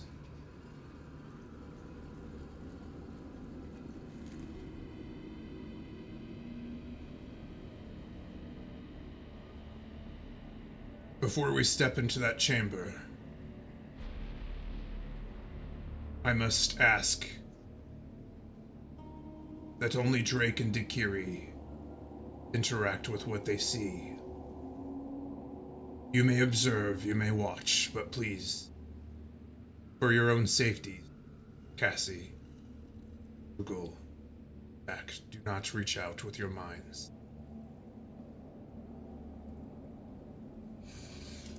Yeah, I don't think you got anything to worry about with me.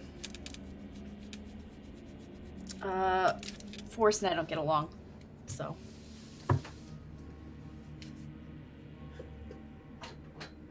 The whole knackered in the blood thing. Indeed. He kind of steps back and he gestures for Drake and Dakiri, if they would like to go forward first.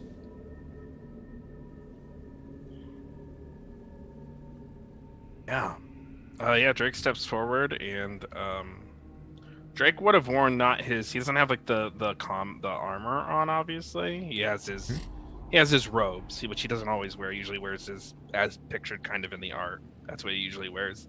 But this time he has his robes on. Excellent.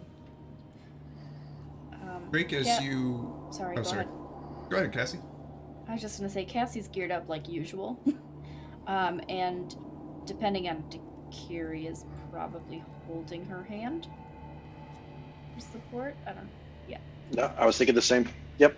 Yep.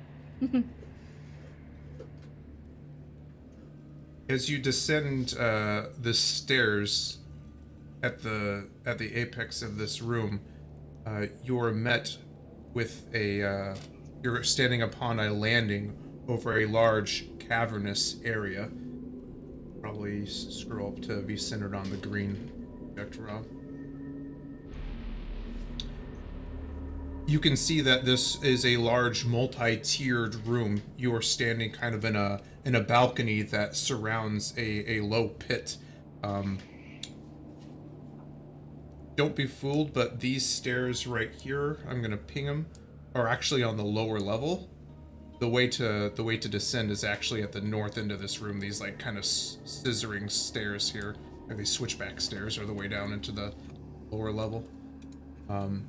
Above you, there is a large opening in the ceiling, and through which you can kind of see blue skies and a cloudless blue sky above. And dominating the center of the room is a strange onyx cube that seems to glow with some kind of unearthly green light. It floats in the center of the room and seems to be held in place by a series of golden feathers or chains. Drake will nudge to Carrie very quietly and be like, "Hey, look, it's ancient technology." And he points to the chains.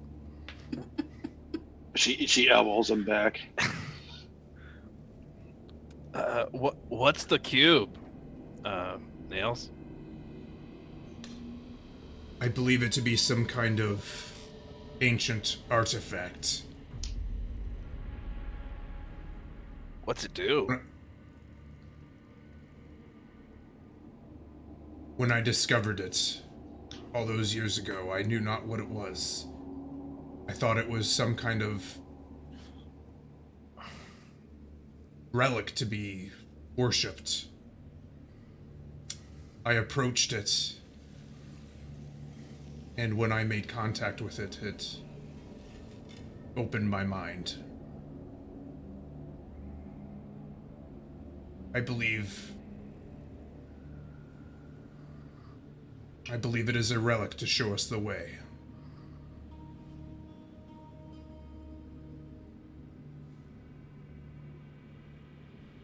Okay. How does it work? When you are ready, we will descend into the main chamber. We will approach. And you must reach out and touch it. But not only with your body, with your mind, soul.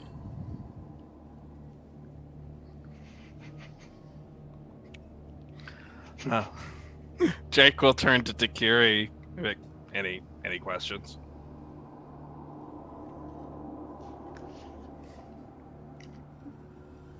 Takiri sends a text to Drake. No.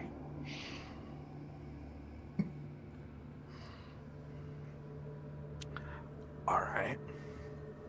Knowing what happens when Drake receives texts. Yeah, so instead of answering, she just kind of slyly sends your text and your phone alerts you. Drake just stares at Takiri as the ad plays, echoing throughout this ancient temple. Yeah. Buy Aqua brand cigarettes. They're only half as carcinogenic. Aqua brand. Not that! Not that! Only half. You live twice as long. Yep. And then Drake just says, "Okay, let's go." As your footfalls echo through this ancient structure as you kind of skirt around the sides of the monolithic room. You're almost overwhelmed, incomprehensible the size of this room. It dwarfs basically any of the larger structures you've been on in recent history.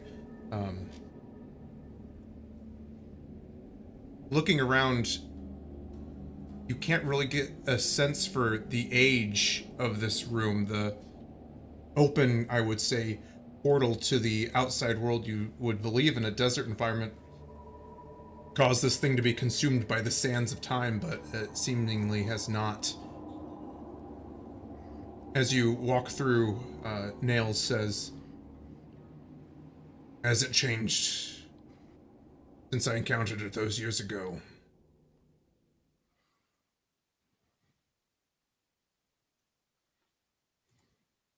Thing have an eject handle? Eject handle? She's being facetious. Oh. Do not fight what... Did the music just stop for everybody else? Yes. Yeah. Okay. Not again. Not again. I'm assuming you just don't have like the circle next to the track darkened. Yeah, I'm sure I don't. I definitely did not. Thank you. What you see in your visions will be, well, they are for you and you alone. Interpret them as you will. Know that it is the source trying to show you the truth. As you guys walk down these kind of multiple redoubting stairs, you descend to the lower level. Do you care if I move people on the map? Is that okay? Move me. Or do you guys yeah. want to? Or you guys can move yourselves to where you think you would be. So, Yeah, whatever. I say opposite sides, so I'm like me left, you right, or whatever. Whatever. cool. And you can see as you approach this floating onyx cube, the hairs on your arm and on the back of your neck raise as you come within just a few paces of it. The glowing green light emanating from its center pulses brighter and brighter as you draw closer to its surface, and the light around it seems to gently shimmer.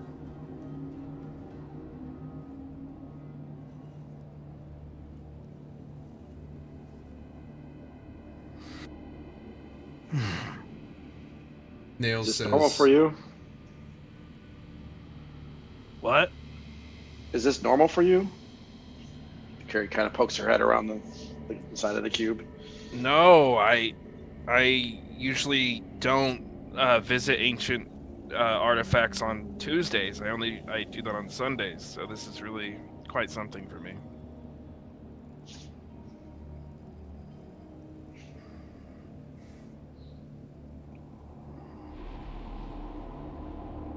She looks over at Nails, who looks like he was about to speak. he just says, take your time, whenever you are ready. She touches it. Yeah, Drake does the exact same thing.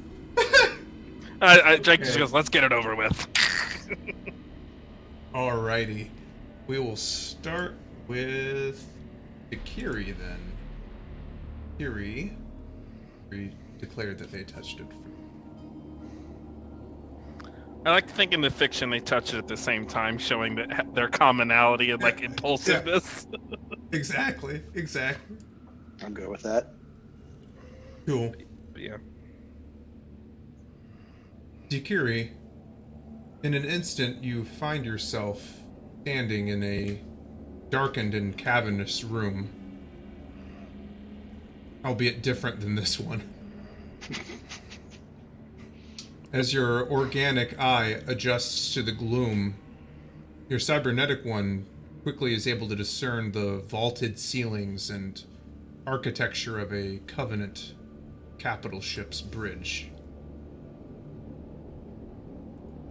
You gaze down and realize that you are clutching your Akori, though their deadly plasma blades have not yet been ignited. Slowly and silently, you pick your way forward, moving past dimmed holo terminals and battle stations that would normally be manned by bridge crew, though they now stand vacant. You take in the sheer size of this room, dawning realization. You recognize this place. You've been here before. You're upon the command bridge of the Immortal Conquest, Eskelrot's flagship, seemingly abandoned. What do you do?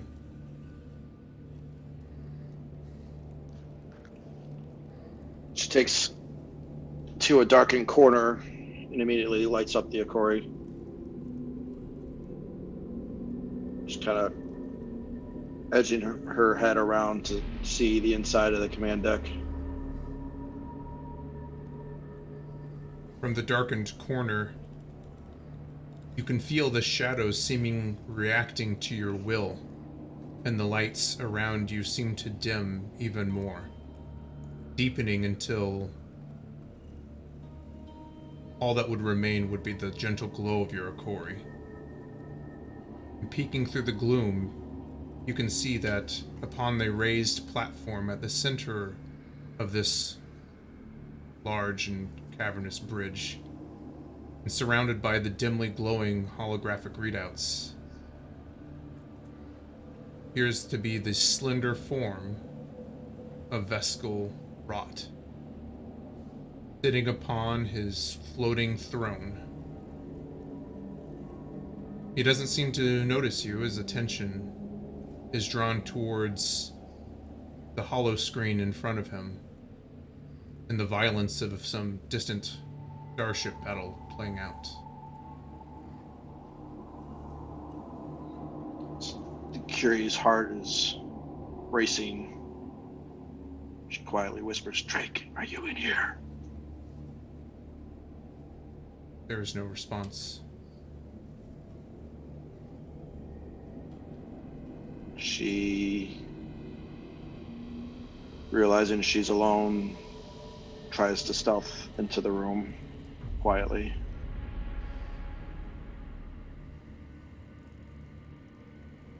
Silent as a whisper,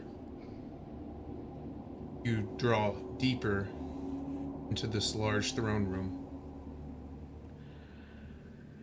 And as you get closer, you can see the video that is playing on Rot's display. It's your parents' ship and the battle that disarmed it. You can see plasma round after plasma round striking its hull until your ship that you grew up on, then just its engines are extinguished.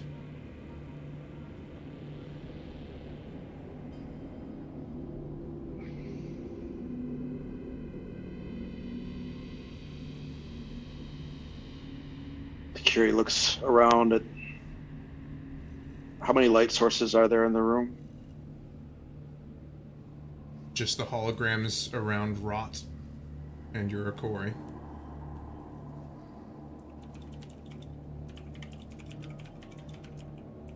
She starts trying to reach out to the energy that she felt before after the Quixote got out of slip. Starts looking at the shadows around the room and willing them to give her strength. Seemingly reacting to your thoughts, your will, the shadows deepen and coalesce. Where do you move them?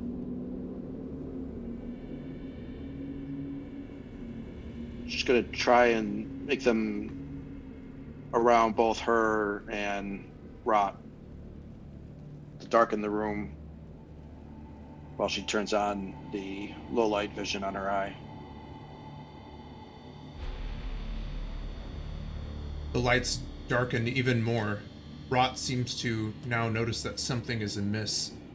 He kind of stands from his throne looking around, unable to see. She immediately throws both Akori, one at the display and one at him. Quickly, the Akori strike true. The display in front of Rot exploding into a series of shower of sparks. The other blade catching Rot by surprise. Where would you strike target? Center mass, and as soon as it hits, she's not even waiting. She's charging down, recalling the Akori. You can hear a like as the air is drawn out of Rot and they double over. The Akori flying back quickly and true to your hand, the shadows coalescing around them. She throws again, both at the figure, still charging. You can see them strike, taking Rot in the back. He falls forward onto the ground. struggles to push himself back up, and then falls again, unmoving.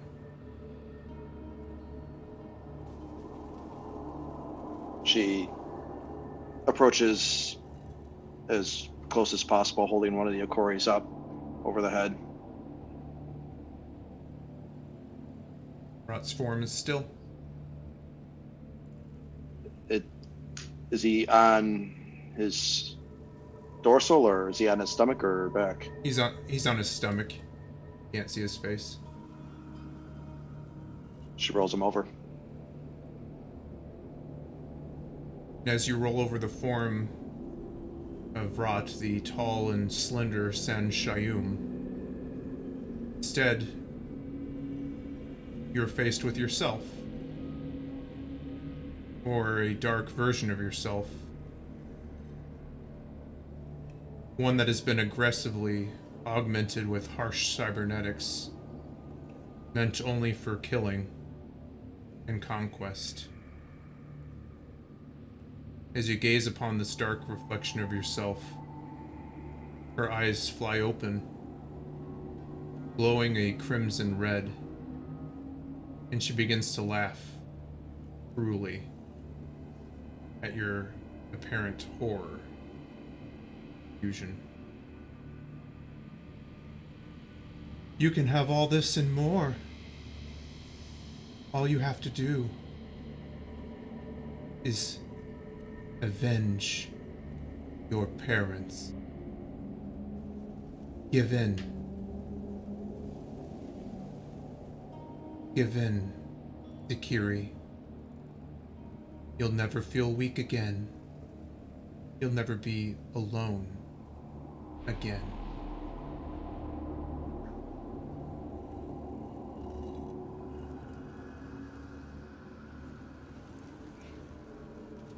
Carrie looks around the room. Where's Cass?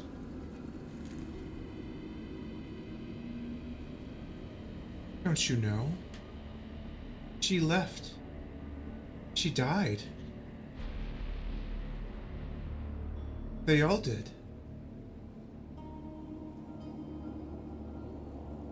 But you have everything you wanted now.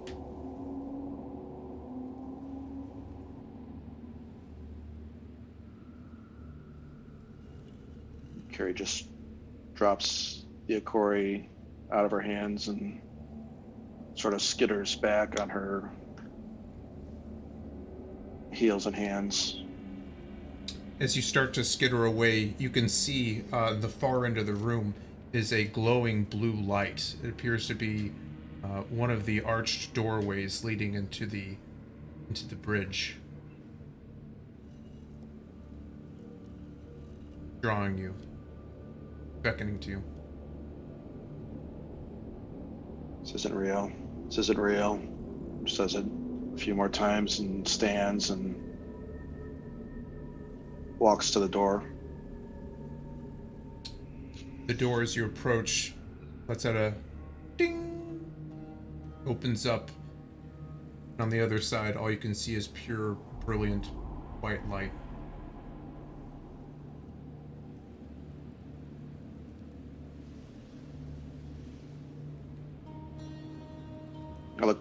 She looks back on the scene of the deck. Releases whatever she had in terms of the shadow control. And walks through the light.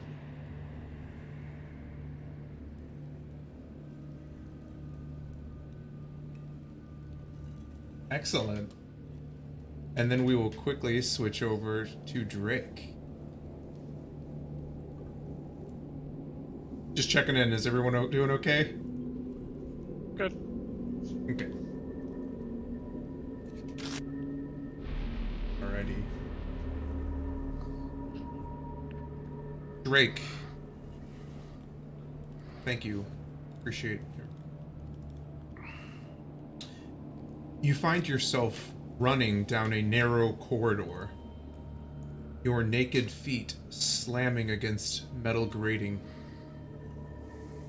Lights are flashing red all around you, and your head pounds with the oppressive wailing of distant klaxons. As you try to get your bearings, you realize with a start that you don't remember how you got here or who you are. But you're filled with this driving instinct to escape this place. Pausing to catch your breath, you look down and you see that you are covered in blood. Whether it is yours or somebody else's, you can't be sure. And in one hand, you carry a short metal hilt. And though you don't know exactly what it is or what it does, you know in your bones that it is some sort of weapon. Echoing from the corridor behind you, you can hear distant shouts and the slamming of booted feet running on metal grating. You are being hunted. You are being pursued. What do you do?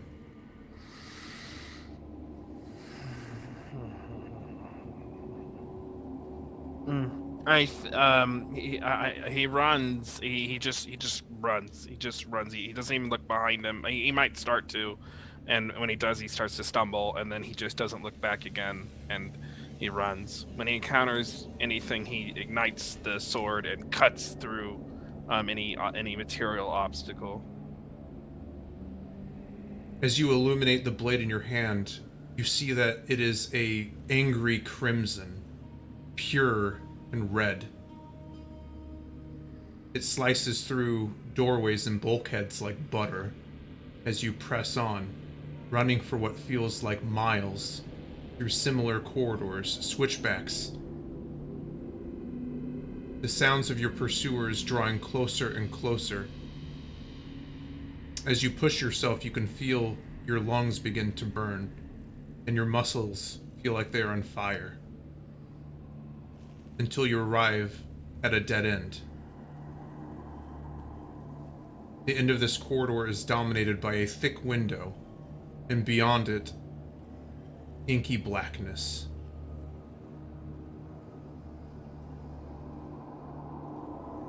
Rounding the corner behind you are faceless soldiers, clad in glossy black armor that gives them the appearance of giant beetles, pointing weapons at you. And then from within the pack steps forward a figure wearing black robes and holding a glowing red blade not dissimilar to your own. They look to you and they say,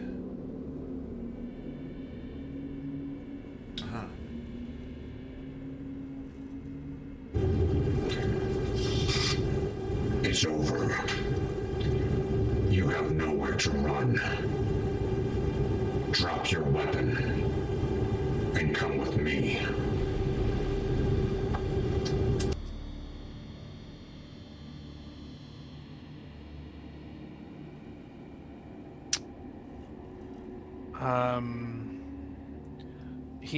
He looks at this dark robed figure, and then he looks behind him into the inky darkness, and he brings up both of his hands, and then with like a striking motion, he pulls everything all around him, twisting it all apart, exploding not only the corridor, pulling people around, shifting everyone, but destroying in an incredible display of source power, destroying like the entire area in one fell swoop and ushering in the ocean around them. as you reach out, you are immediately struck by a wall of frigid water, and the world erupts into a cacophonous noise as you are thrown bodily around the space, end over end. You slam off of forms that you cannot see. You're tumbling, disoriented. after what feels like an eternity, you find yourself floating in an endless void. Your lungs burn, and your vision begins to dim. The darkness below you beckons, promises to end your pain, to end your fear. Out of the corner of your eye, you catch a glimmer of light, like a distant beacon in the night sky above you.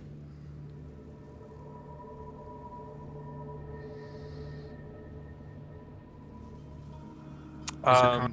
I was gonna say, as your consciousness slips away, it begins to slip away, you feel that you need to make a choice.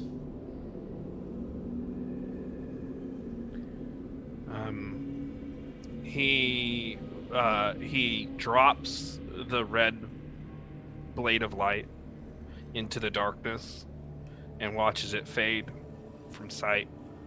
And he looks up towards the light and swims up. As you begin to swim, you can feel your lungs burning, insisting that you draw in breath that you know will fill them with water, ending your life. You resist the surge, pushing on forward harder and harder as that glowing light grows into a pinprick in front of you. And when you feel that you are about to lose consciousness, your head breaks the surface. You draw in ragged breaths, coughing. It feeling both like a blessing and like torment as the air rips into your lungs. And you find yourself laying on a shore covered with black sand.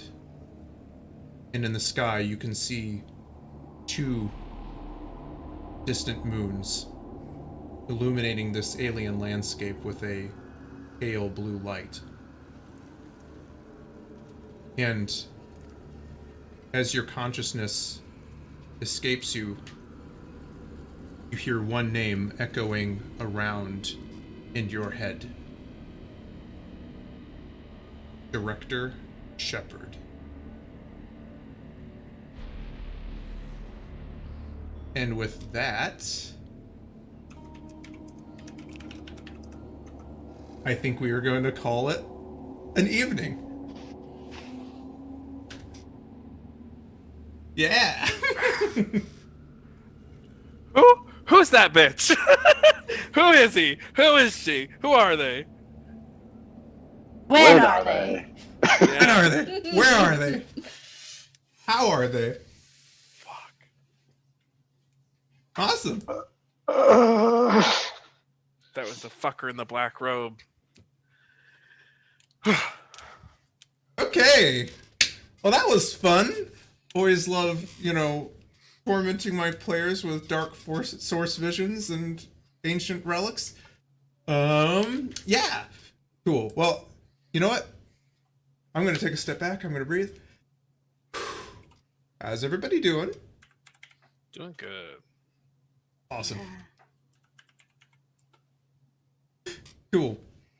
So I think that we are going to go around and we are going to tell our favorite moments, describe our favorite moments, and then I will describe mine. For all of those watching right now, we are doing a giveaway of the Expanse RPG Core Rulebook and the Abzu's Bounty. So if you have not entered, I don't think anyone's entered tonight, please don't miss on your chance to do so, and then we will see if there are any friends outside to raid. So please do not forget to enter. So let's go around and say our favorite moments, tell people where they can find you, and yeah, we will start tonight with Alexis. Hello, I'm Alexis. You can find me at Fox Fanato, and here, all of the time that I have available. I played Cassie this evening. Oh, and let's see, my favorite moment. God, I really loved the 2 sparring scenes. They were so good. I loved it. I'm taking them. I loved how three of you all described the action, and I loved the pacing. Just really stellar. So good. Really really fun and a really nice like a low anxiety um action scene was really nice. Really just beautiful. Chef's kiss. Yeah. So that's me. I will pass it over to Sean. Oh, Sean, I was playing Dakiri tonight. I am still digesting. There's a lot to tonight. I think my favorite moment is kind of across the beginning parts that we're starting to see more of Drake and starting to get more of his backstory. So I really like that aspect of tonight. I'll pass it over to Rob. Rob at Apartments 804. So I think my favorite moment, though, yeah, Alexa stole mine. I really like the sparring scenes and like the descriptions. I love those. Um, Dakiri's like force vision or whatever it was, like that whole thing was amazing. Like holding my breath the entire time. Love the descriptions. Love everything about it. Just fantastic. Um, yeah. I'll go ahead and pass it over to Matt. Hi, folks. I'm Matthew Foreman. You can find me here on Twitch TV/Dice Priori. You can also find me on Twitch TV/Matt Foreman, where I stream Dead by Daylight. I am a survivor. Tuesdays through Fridays, starting around 2 p.m. usually. You come learn with me as I learn how to loop, juke, and fake windows and get tilted when Tractor Tech doesn't work for me. My favorite moment, I just love Nails. I mean, the source vision was, I mean, I have a million ideas, but that was really boss. But I love Nails. I love talking to Nails, and it was really cool. There was I was when I was like trying to come up with examples for like the dark side. I was like, oh wow, there's been all these times where I'm gonna use the dark side here because people are going down or like I feel threatened. It was really cool to connect that for Drake because he's emotionally stunted. He's a person. He just he likes to keep it casual. So it's been cool to get more into the nitty gritty of who Drake is, and Nails is a great character, and this is nice. I think it's Liz. Hello, folks. I'm Liz. You can find me at No One You Know Backwards on all the socials, right underneath my face here on this beautiful overlay that our wonderful Alexis Fox Fanato made for us. And let's see, you can find me here on this channel, playing this game, playing other games, playing video games on Tuesday and Thursday mornings. And yeah, because I shouted it. Making sure that it worked through. Anyway, and yes, you can find me here. There is a lot of trains moving around and none of them are connecting where they're supposed to. So one took an offshoot. So Tuesdays and Thursdays mornings, and then Saturdays you can catch me here at Dice Priori. And then favorite moment, I don't know. I think my favorite moment for the night was probably why did you guys all end up together? And like the unanimous answer was like money and friendship. And here we are. And I think it's adorable. Like every group comes together for a mundane reason, but not all of them stay together. So I was really cute to see. And it was really adorable that it was all kind of unanimous through the whole group. So made me happy, made my heart smile. Um, and I think I was last on the list, so I'm going to pass it back to Chase. Hi, I'm Chase. You can find me here on Dice Priori, where I run this game, and also on Wednesdays when we come back with Ghost of the Machine and Tales of Gashari. That's a great series that we're really excited to get back to soon. You can also find me on all of our socials, where I post TTRPG memes, dank TTRPG memes every single day. Yeah. Want to thank L Rose earlier for the bits. I know that they had to jump out earlier. I was super focused on what I was doing, but thank you so much for the bits, and thanks you all for being here. You know, I would say, man, favorite moments. I really appreciate how much I can just depend on you guys to create great scenes. You know, I think hitting 30 turn in the vision would have been interesting. Oh my god, yeah, it would. I purposefully didn't make people roll during the vision because I was like, what is this? Yeah, no, I just really enjoyed those scenes. I enjoyed getting to explore more of people's backstories and past. I think Nails is a very different kind of character than maybe ones I normally do, so it was cool just having a very, I think, wholesome time. So yeah, and honestly, running like a flashback scene is more nerve wracking than like running any combat scene. Sure. So awesome. Well, hey, it looks like we didn't have any entries for the giveaways tonight, so that's fine. Hopefully, we'll be hitting 30 churn pretty soon, and well, we're gonna be giving away some books by golly. Stick around. It looks like we are going to be rating. Who we're rating tonight? Bright Bright Dystopia. Bright Dystopia. Sounds awesome. So stick around for the video, and then we're going to be rating Bright Dystopia. See you guys in a week.